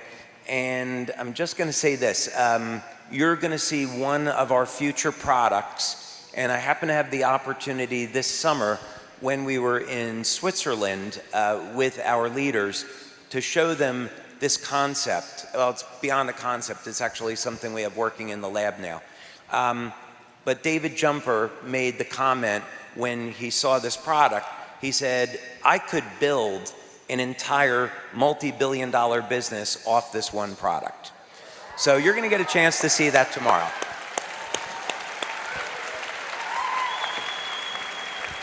Well, David, we can't wait to learn more about that. We're so excited for the information that you're going to share with us again tomorrow on how we can live healthier and better lives. Thank you for bringing another incredible product to market. I know we're all excited to learn more. It's available in the store today if you haven't tried it yet. Also in your registration kits, David was kind enough to give samples. So thank you. Thank you, Wayne. A pleasure. Thank you. Thank you.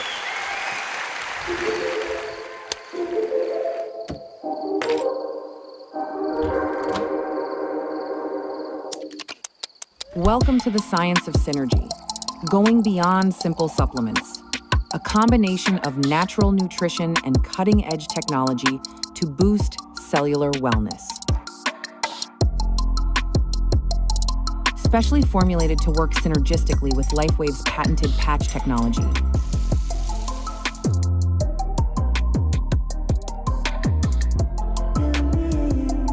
Cellergize evening. Power down, rest easy. Be the light. LIFEWAVE.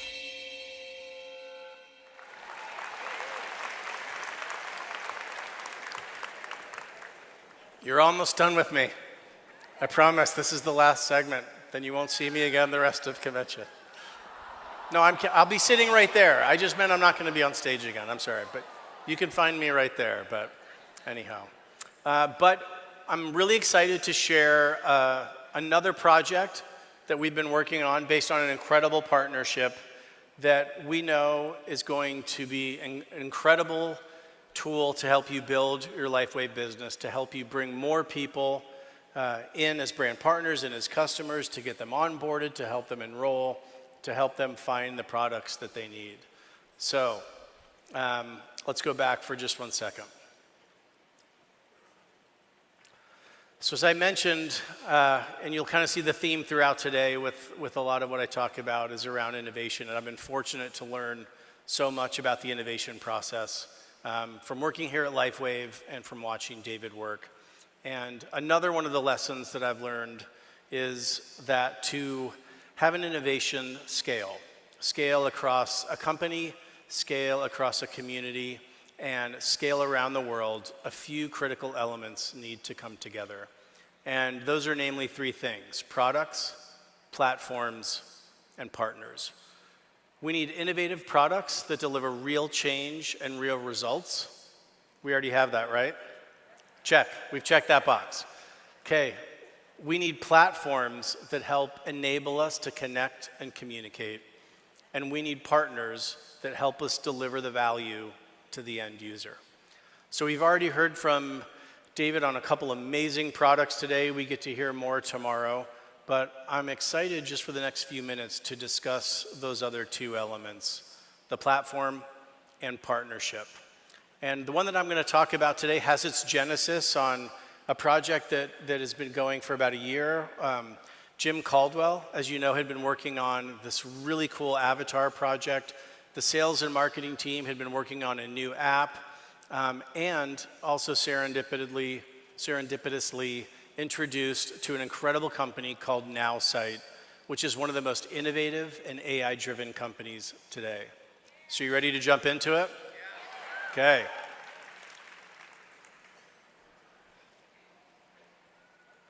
Okay. So if you only remember one thing from this presentation, we hope it's this, that what we're going to show you is the easiest and most powerful tool ever to help you grow and manage your LifeWave business. And even if you don't like technology or find it a little bit frustrating, how many of us are that? Okay, a few. Probably a little scared to raise your hand, but that's okay. We're all friends here. It's fine. In fact, if you find technology frustrated, you don't use it a lot, this is so easy, it's almost as if it was specifically designed for you. But first, I'm going to start with a couple simple questions here. How many of us want to grow our LifeWave business? Okay, let's try another one. How many of us want more leads? Okay, let's try another one. Raise your hand if you want a streamlined enrollment. Whoa, okay. That one, the noise meter, that one was a little higher than I thought it might be. Okay. Okay, all right, last question. Raise your hand if you want to keep your team members starting strong on their LifeWave journey. Okay, well, this new app was specially designed to help you do three main things: prospect, enroll, and onboard in ways that you've never seen before. Introducing LifeWave Now. LifeWave Now is the ultimate AI-powered sales system customized for LifeWave brand partners and powered by our friends at NowSite. This is the most powerful AI in the industry that you've ever seen. We guarantee that it's going to do things. I was absolutely blown away as we dug in on what an incredible tool this is.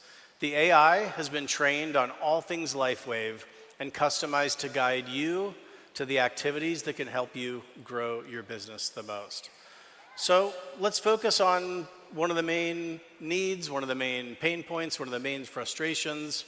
Let's talk about growing our social presence. How many of us want to grow our social presence? Okay, one more. Okay, so instead of endless lists and cold emails, you can start building a list of potential customers and team members in literally 2 clicks. Even if you don't use social media for your business, you're going to be amazed at how easy and fast this is. Okay, so you see these 3 colored boxes at the top. Okay, so those are the 1, 2, 3 of this app. Super simple. So after you sign up, the AI is going to ask you a few questions about yourself just to get to know you. What are your interests? What are your goals? It's even going to get to know your personal writing style. And it takes less than 2 minutes for it to understand and get familiarized with you.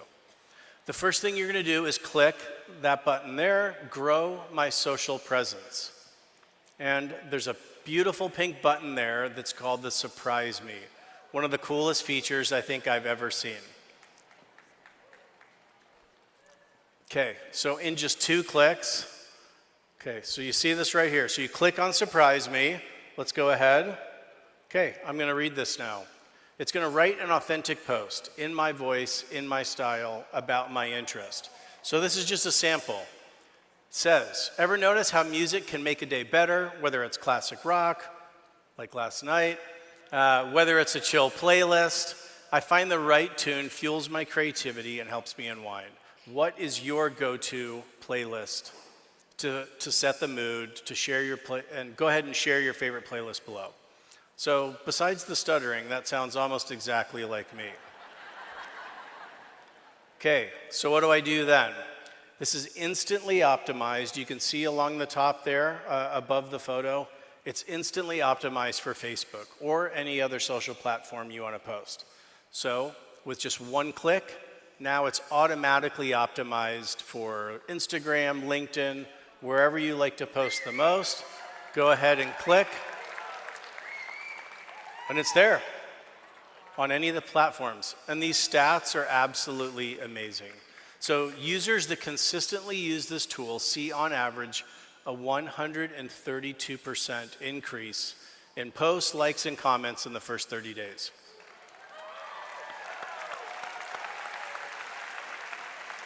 And once you start posting and getting more likes and followers and comments, the next step, that step 2 up there in the box, is to turn that engagement into leads for your LifeWave business.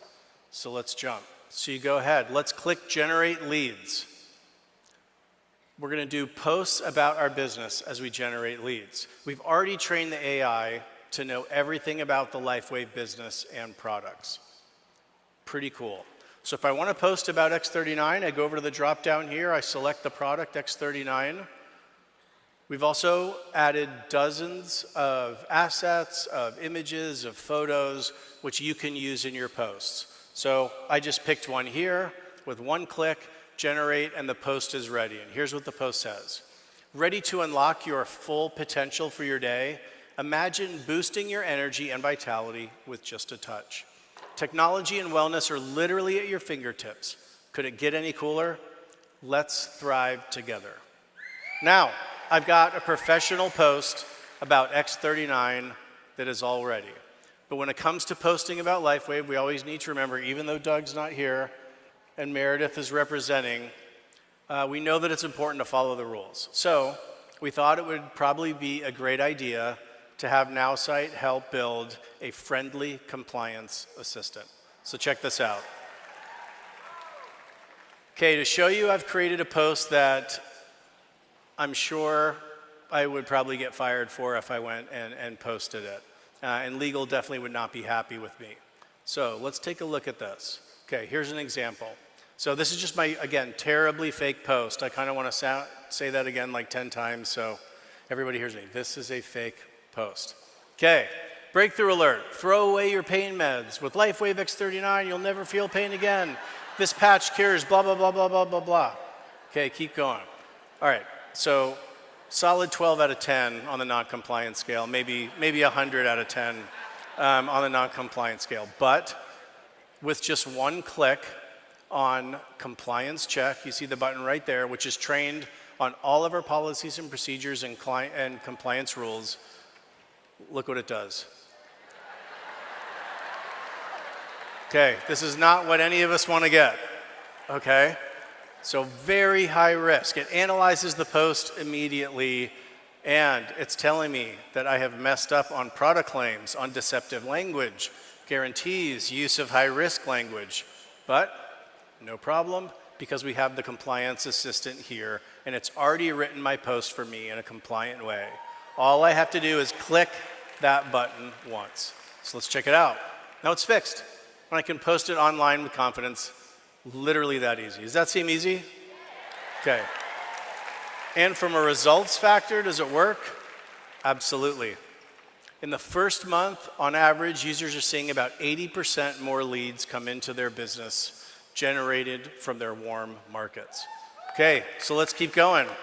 Number 3. So now the next step is to turn those leads into more customers and brand partners. So let's talk about a better way to build the contact. Okay, this part is pretty amazing. Well, let me make one quick point here. So yes, contacts are important to all of our businesses, right? Our lists, our emails, our phone numbers that we have for people, you can easily upload all of these contacts into LifeWave now from your phone. So also from Gmail, from Outlook, whatever email provider you're using, if your contacts are in any other system, you can simply upload a CSV file. Quick and easy, no big deal, import all of your contacts in. But this is what I'm really excited to show you. You guys ready? Maybe my favorite feature. Okay, the next thing I'm going to show you is super amazing.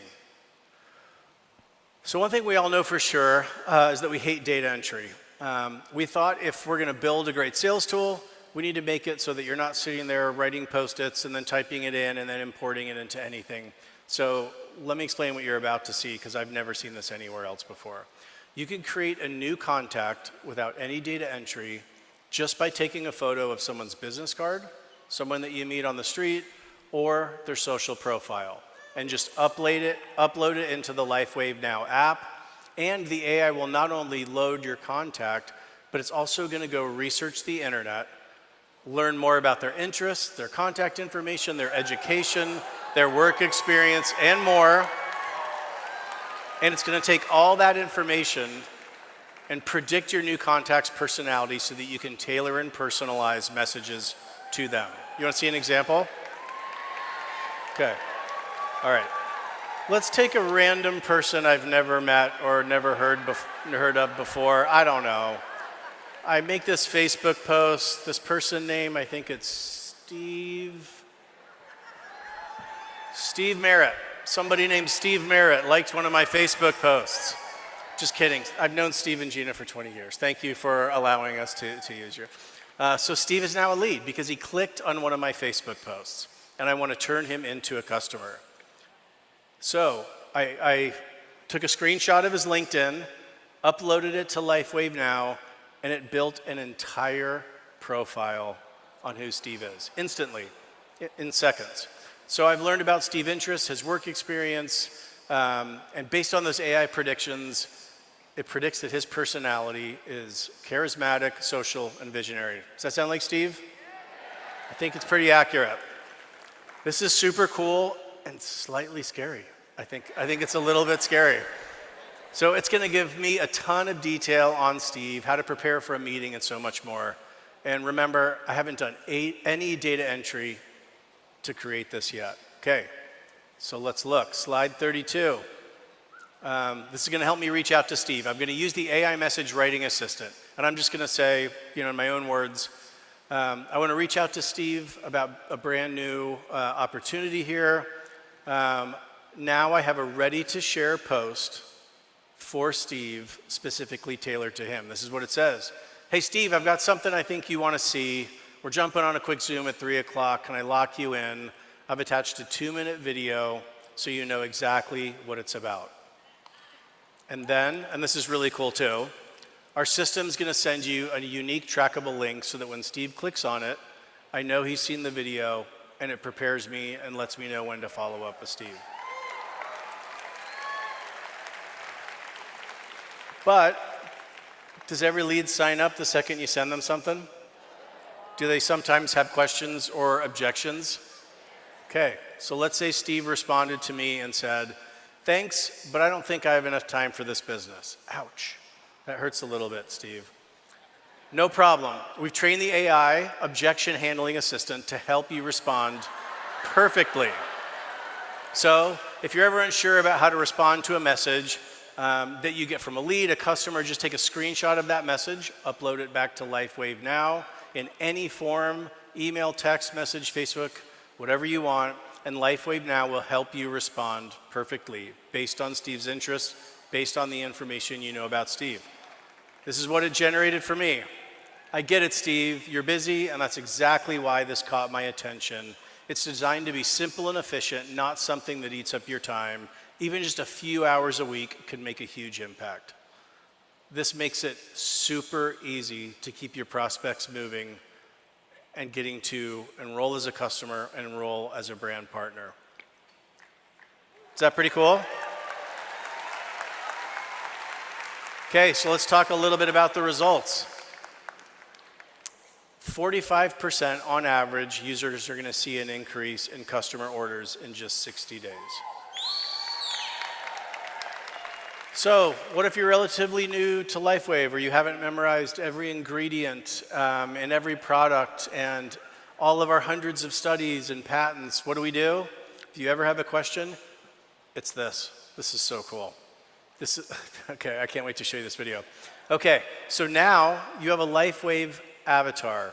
So we've trained this avatar on everything LifeWave, from products, policies, pricing, commissions, and more.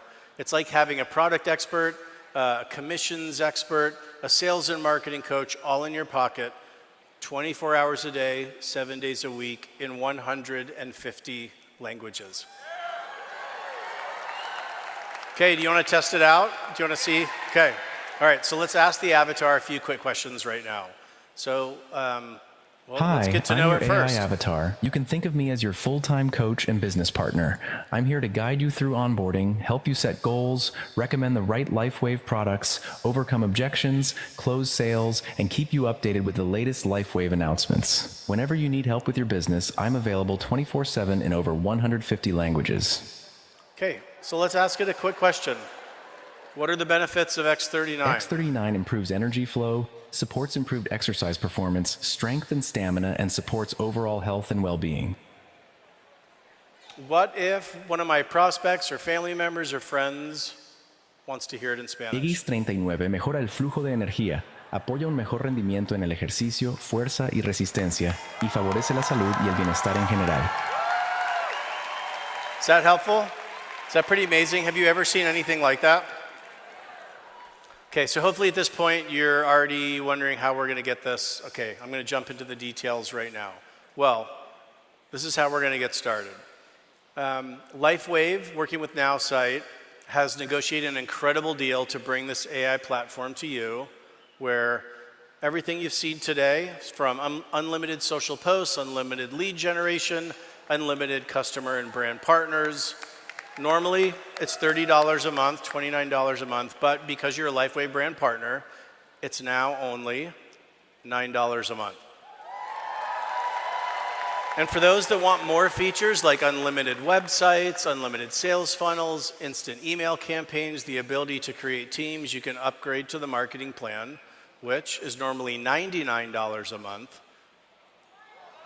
But because you're a brand partner, you can get it for $19 a month.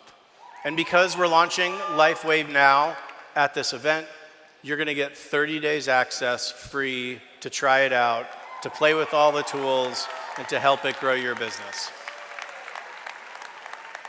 So at the end of the session, we're going to put up a QR code.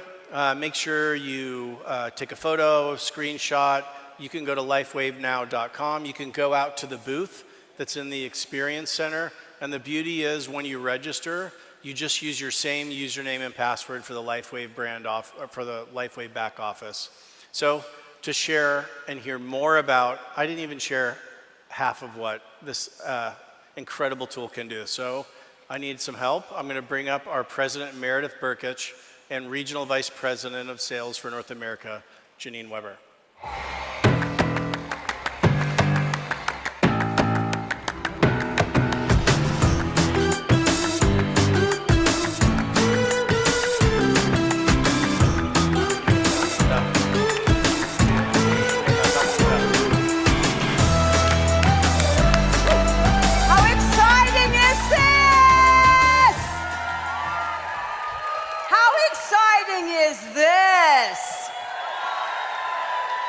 Oh my gosh, what do you think about Wayne and what he just shared? Amazing? I tell you what, I hope that you are as excited as we are right now, because this platform is going to help so many of you to ignite your businesses more than ever, ever, ever before. Because this is our goal. We know that people have lives, and this may be just a side hustle. We need to make every single step from the moment that first message is received to enrollment as fast and as compliant as physically possible, and it needs to be simple.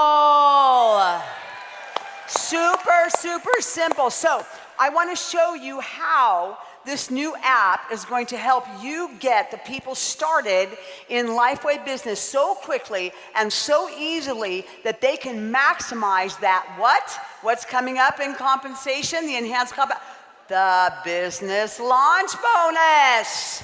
We want them to take advantage of the time frame, okay? So enrolling now through the LifeWave Now app, it will offer, again, that focused opportunity, that streamlined experience built around the flagship product that we lead with, the key to the door that opens the store, X39. And it even includes the new Advanced Plus pack that will be available next week. Next week. So, and the option to set up their initial monthly subscription order with X39 at the point of enrollment, so that they get on it and they try it, because they want to try it for at least 90 days. So you want to, right out of the gate, get them on that plan so that they can maximize the pricing. And then, in addition, the AI system is going to notify you and you and you as the enroller, as that personal sponsor, when one of your prospects completes their brand partner enrollment. It's going to let you know. It's going to reach out so that you can reach out to them and let them know, hey, I see that you're getting started. I see that you're ready, and I'm here to help you. I'm here to support you because we're in the people business, right? And I am so pleased to announce that we will be also adding the opportunity in this app to be signing up customers, preferred customers, through the LifeWave Now app in the coming weeks as well. So just a note, that once you download that QR code that we're going to have available at the end of the session, as Wayne said, and also in the LifeWave Now booth, all right, the enrollment feature itself will not be activated because obviously we're cutting over to the enhanced compensation plan next week. So the enrollment feature will not be activated until we come back online next week, early. So as a reminder, and again, this is a reminder if you haven't already heard or you didn't hear in the breakout, lifewave.com and our back office are going to go offline Sunday evening at 11 p.m. Central, because this is when we are doing our cutover. This is when we're implementing Compensation 2.0 along with all of the new and enhanced reports in your back office. And then also in Asia Pacific, we have a couple of local currencies that are going to be coming online again. So all of this is happening behind the scenes. And once your prospect enrolls as a new LifeWave brand partner, you are going to want to ensure that they are empowered with a clear pathway to do what? To maximize those first critical weeks in the business. And that is why Janine and the team, the internal team, and we've had consultants, people that are helping us to say, along with the leaders that also helped us on that, they have spent months working alongside of these teams, both internal and external, field and corporate, to do what? Develop the ideal system to help that brand new brand partner get off to a productive start. That is the goal. That is the goal of the new compensation plan also, to help put money in their pockets fast, because again, we need to increase retention. You are all working so hard to share and to patch and to care and get people signed up in the business. And we want to make sure that we maximize these moments, because we have a finite amount of time before the naysayers in their lives will talk them out of it, okay? So we want to make sure that we are supporting them so that they can win. So Janine. Yes. All right, let's walk them through the next component of the LifeWave Now app. Let's hear it for Janine. Love to. Thank you, Meredith. I'm excited to share what is probably my favorite part of the LifeWave Now app.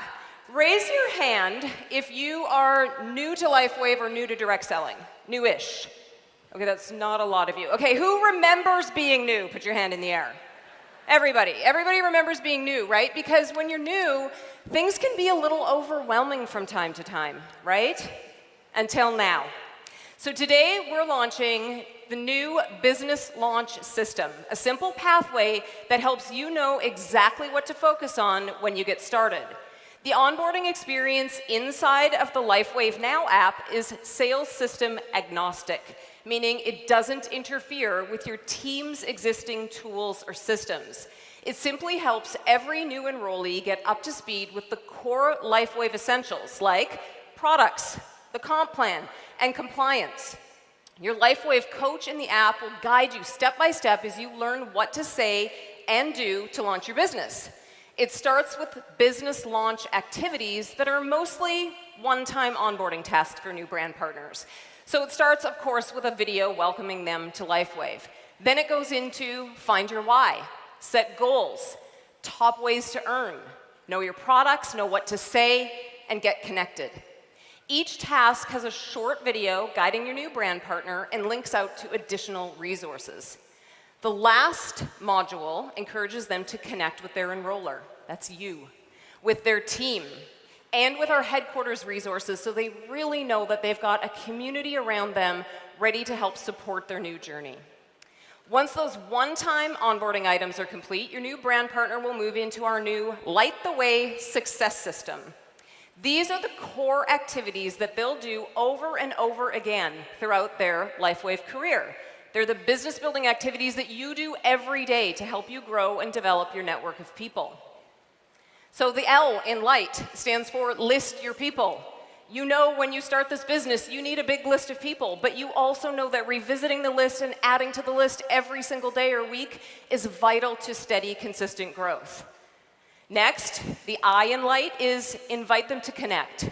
You all know that this is a relationship business, and we want new brand partners to understand that connection sets up the best foundation for sharing the opportunities with LifeWave, both the products and the business. The G in light is give them value. We know successful brand partners listen for a need from their prospects, right? Less talking, more listening. Then give them something of value as a solution. Value could be time with you, right? Meet, chat through the options. It could be answering their questions or through giving resources related to their need. The H in light is help them enroll. Walking a prospect through the options to be part of our LifeWave community by sharing the basics of becoming a brand partner. And maybe the business isn't for them just at this exact moment in time. One day it will be. You can also, of course, then share customer options. And last, track your success. This is a critical step, right? It's important that this is on repeat on a regular basis to stay organized on where every prospect is in the funnel, focused on the repetition of the success system activities to reach their goals. The Light the Way success system makes daily activity simple and duplicable, a rhythm anyone can follow. Plus, new brand partners will have access to our learning hub to round out their onboarding experience. Together, these new systems will help you duplicate, retain, and grow your team members like never before. It's all delivered and guided through your AI avatar, and LifeWave, get this, is the first direct selling company to create an AI-guided onboarding experience. Woo! Of course we are. Wayne? So in addition to everything that Janine just showed you, brand partners also are going to have access to a resource library with all of this great ready-to-share content. So let's go through. Shareable products, business content, all available in all of the language in whatever respective market that you're registered in, that you're signing in from. Again, remember, the AI can help translate into 150 languages 24/7. Yes, that's applause-worthy. Thank you, Janine. Thank you, Wayne. All right, well, over the years, we have seen a lot of tools come. We have seen a lot of tools go. And some have made an impact, and others have barely moved the needle. But this one's different. And what's the best part of all? This is a global tool. Unlike the app that we have had over the last year that was only available in the United States, this is a global tool available to brand partners in each and every market, and you can start downloading and exploring it today. Today. I've never seen a system this intuitive. I've never seen a system this powerful or this effective at helping people prospect, enroll, and onboard seamlessly in multiple languages.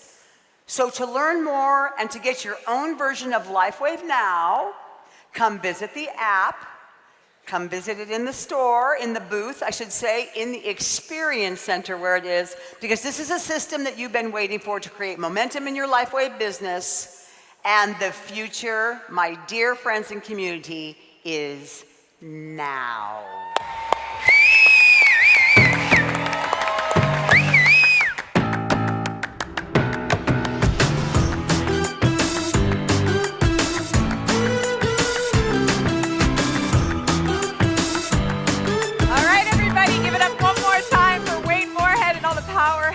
Guests with him today, including Meredith Burkage. Now, do not forget to make it to the Experience Center in Hall A to learn more about this amazing new app.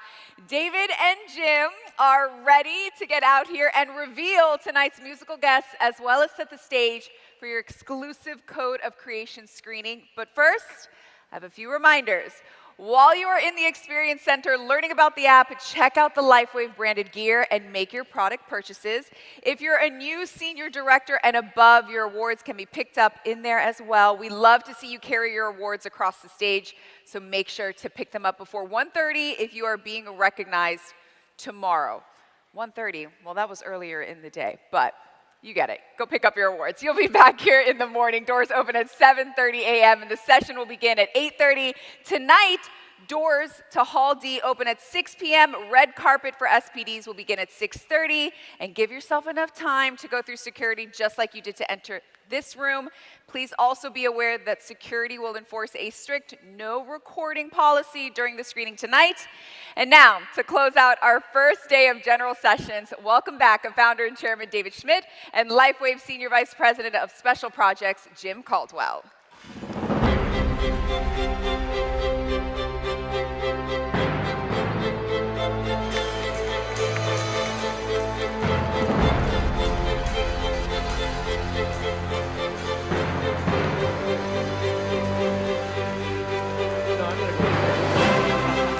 Over there.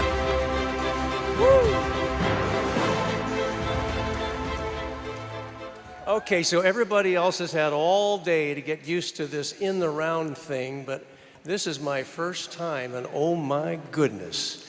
How's everybody doing? So David, it's been... I'm going to stop you right there. Uh-oh. You know, since this is the last segment that we have, we can have a little bit of fun with it. I'm going off script, by the way. He doesn't know I'm going to do this. Uh-oh. Jim has been with us now in the LifeWave family for 20 years. And what a thrill. And Jim, I just wanted to personally thank you for all the hard work, energy, and fun that you've instilled into the business. And this is yet one more example of some great things that you're bringing to LifeWave. So thank you for everything that you've done over the years. David, thank you very much. It's very kind. You know, it's always, when you think about it, so I'm a guy that works on special projects with David. And you know, working with David is usually quite a drag, you know. You know, it's pure joy. You know, he's so creative. And so here we are leading into an evening that does involve us finally screening, private screening of Code of Creation. Are you ready for it? And you know, David, this goes back like, gosh, about 2 years. When, I don't forget if you texted me or called me or something, you had this idea. He has a few ideas. and take us back. What were you thinking that you kind of shared with me that you thought, hey, I think there's a story here? Yeah, you know, it was the way that everything unfolded over the period of a few years. And well, actually, it went back even further than that. So in the late 2000s, I became very interested in stem cell research, and this is how we were going to be directing the research team because I knew that stem cell medicine, regenerative science was going to be the future. So let's create technology and invest into that, which resulted in over 70 patents in the field of regenerative medicine. And as things began to unfold and we saw that we could use this technology for mobilizing stem cells, improving the rate at which people heal, then the idea was, well, we're just one step away now from applying this into a new method for stopping and reversing human aging. So now let's shift over and look at species that don't age and learn some things from that. So the kind of the aha moment, if you will, on when I realized we needed to have a film to tell this story was when it was a few months after about making the basic discovery of this living biological code that I found the same mathematical information in the Bible. By chance, during Bible study, you made this discovery. This was during Bible study. This wasn't something I was out looking for. Right. This was something that happened, you know, divine intervention.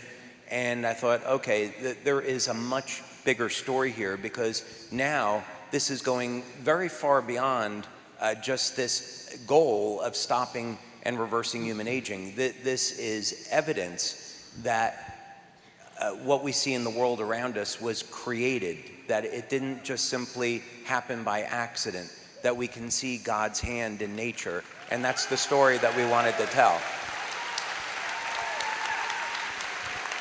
Yeah, and as he, think about it, he described this to me, and I'm trying to process and absorb what he's saying. And in the end, it turned out to be this interesting story, about the confluence of science, nature, and the Bible. And wow, what a story. And so then we said, well, we talked about how the heck are we going to do this? We need to bring in someone who's been there, done that. And so we were fortunate enough to be introduced to Mickey Willis and his Elevate Films folks, who are fantastic. Later on tonight, we'll help you, we'll show you how we were introduced to him and that we got to know him. And over time, we all had a mind meld, basically. And of course, Mickey, with his genius creative skills with his team, he continually has been refining and building and adjusting and changing as we've all kind of looked at it, right? And finally got to the point we said, pencils down, done, fantastic. So it's like that. So finally tonight, you get to see what's really been a darn near 18, 20-month effort, and we're darned excited about it. Yeah, we are. And I'm glad they're not seeing the first version.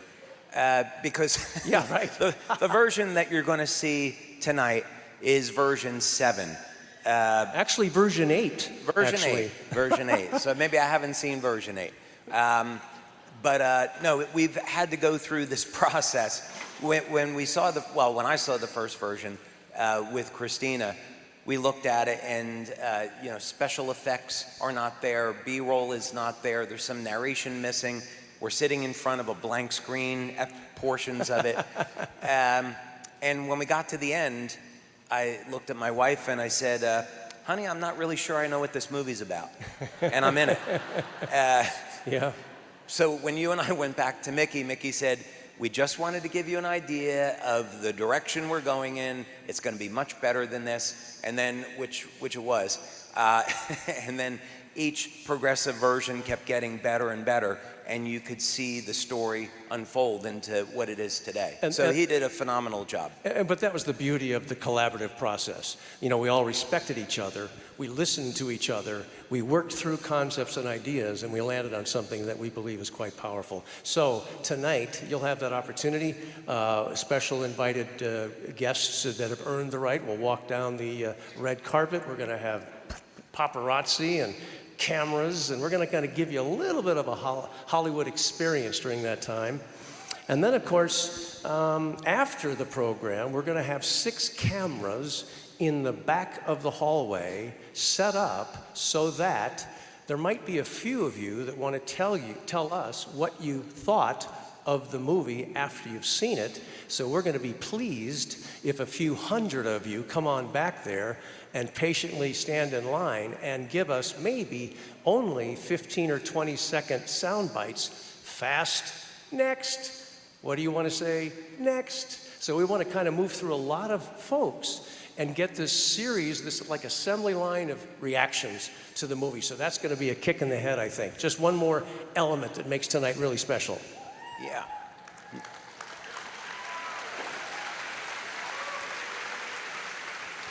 Now, this is a good opportunity to remind everyone why we're doing this project in the first place. So, purpose. Yeah. Jim, as being our global VP of special projects, what he and I brainstorm and think about are how can we build upon the brand awareness of LifeWave? How can we get the LifeWave name out there?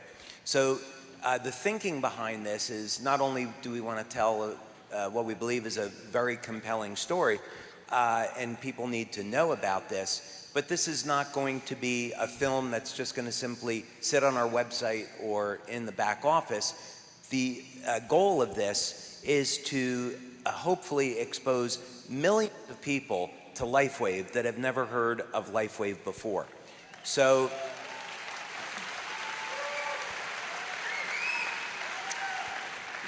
what we're doing is continually investing back into network marketing, back into the company. We believe in the future of the channel, and I personally believe, I've discussed this with Meredith many, many times, that because of AI apps, that we're about to see the biggest growth in our industry ever. So we want to do everything we can to support the growth of our company. So this is a vehicle by which we're going to expose people to LifeWave all over the world. And this is not a commercial that you're going to be watching for X2O or for LifeWave.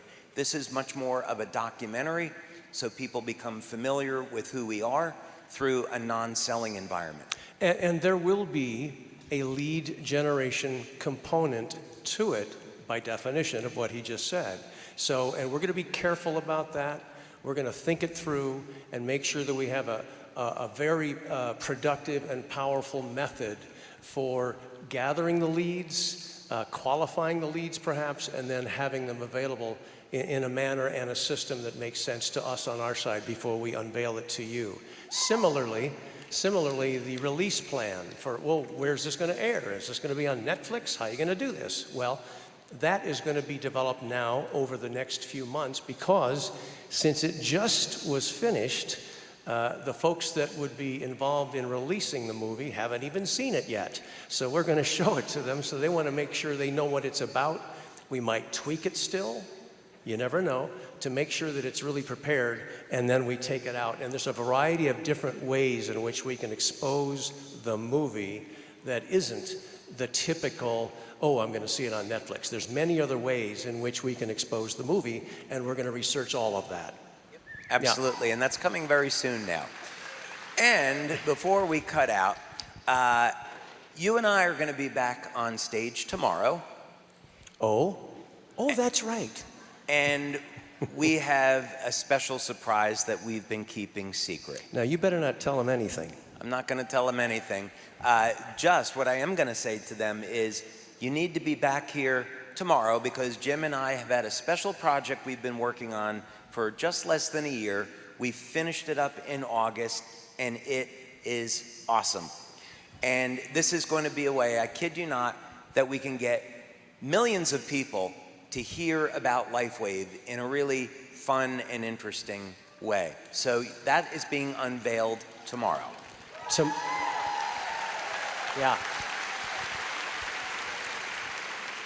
That'll be around 10:30, 10:45 in the morning, so this place better be packed, because we think it's going to be a very cool moment. But you never know. Hope you like it. So now tonight, we've teased we have some kind of a musical guest. Does anybody in this room know who it is? If you do, don't yell it out.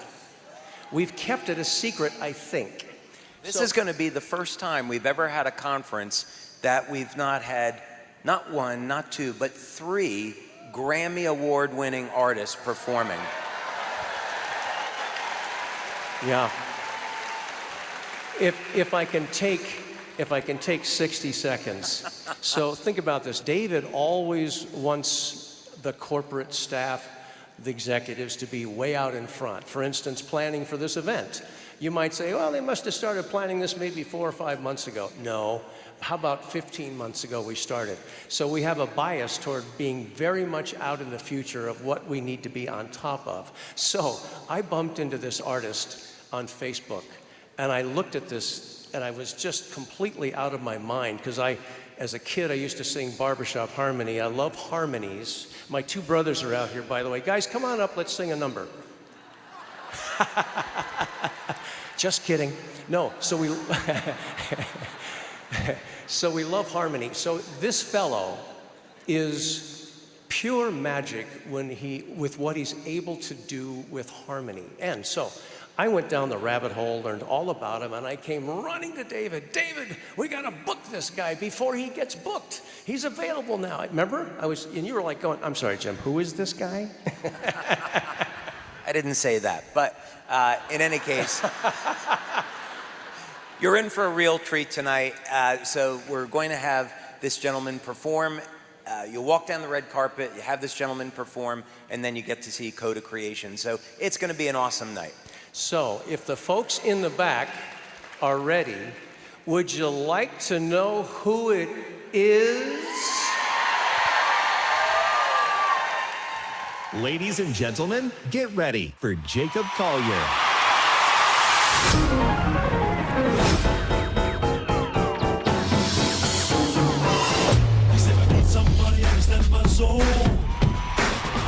Somebody to tell me where to go. And I don't want to be traveling. And the Grammy goes to Jacob Collier. My name is Jacob. How you doing?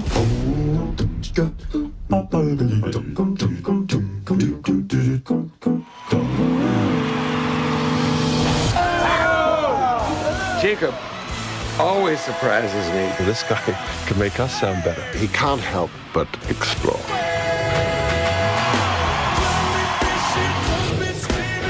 Jacob Collier is a musician, he's a multi-instrumentalist, songwriter, arranger, everything in between. He's from another planet.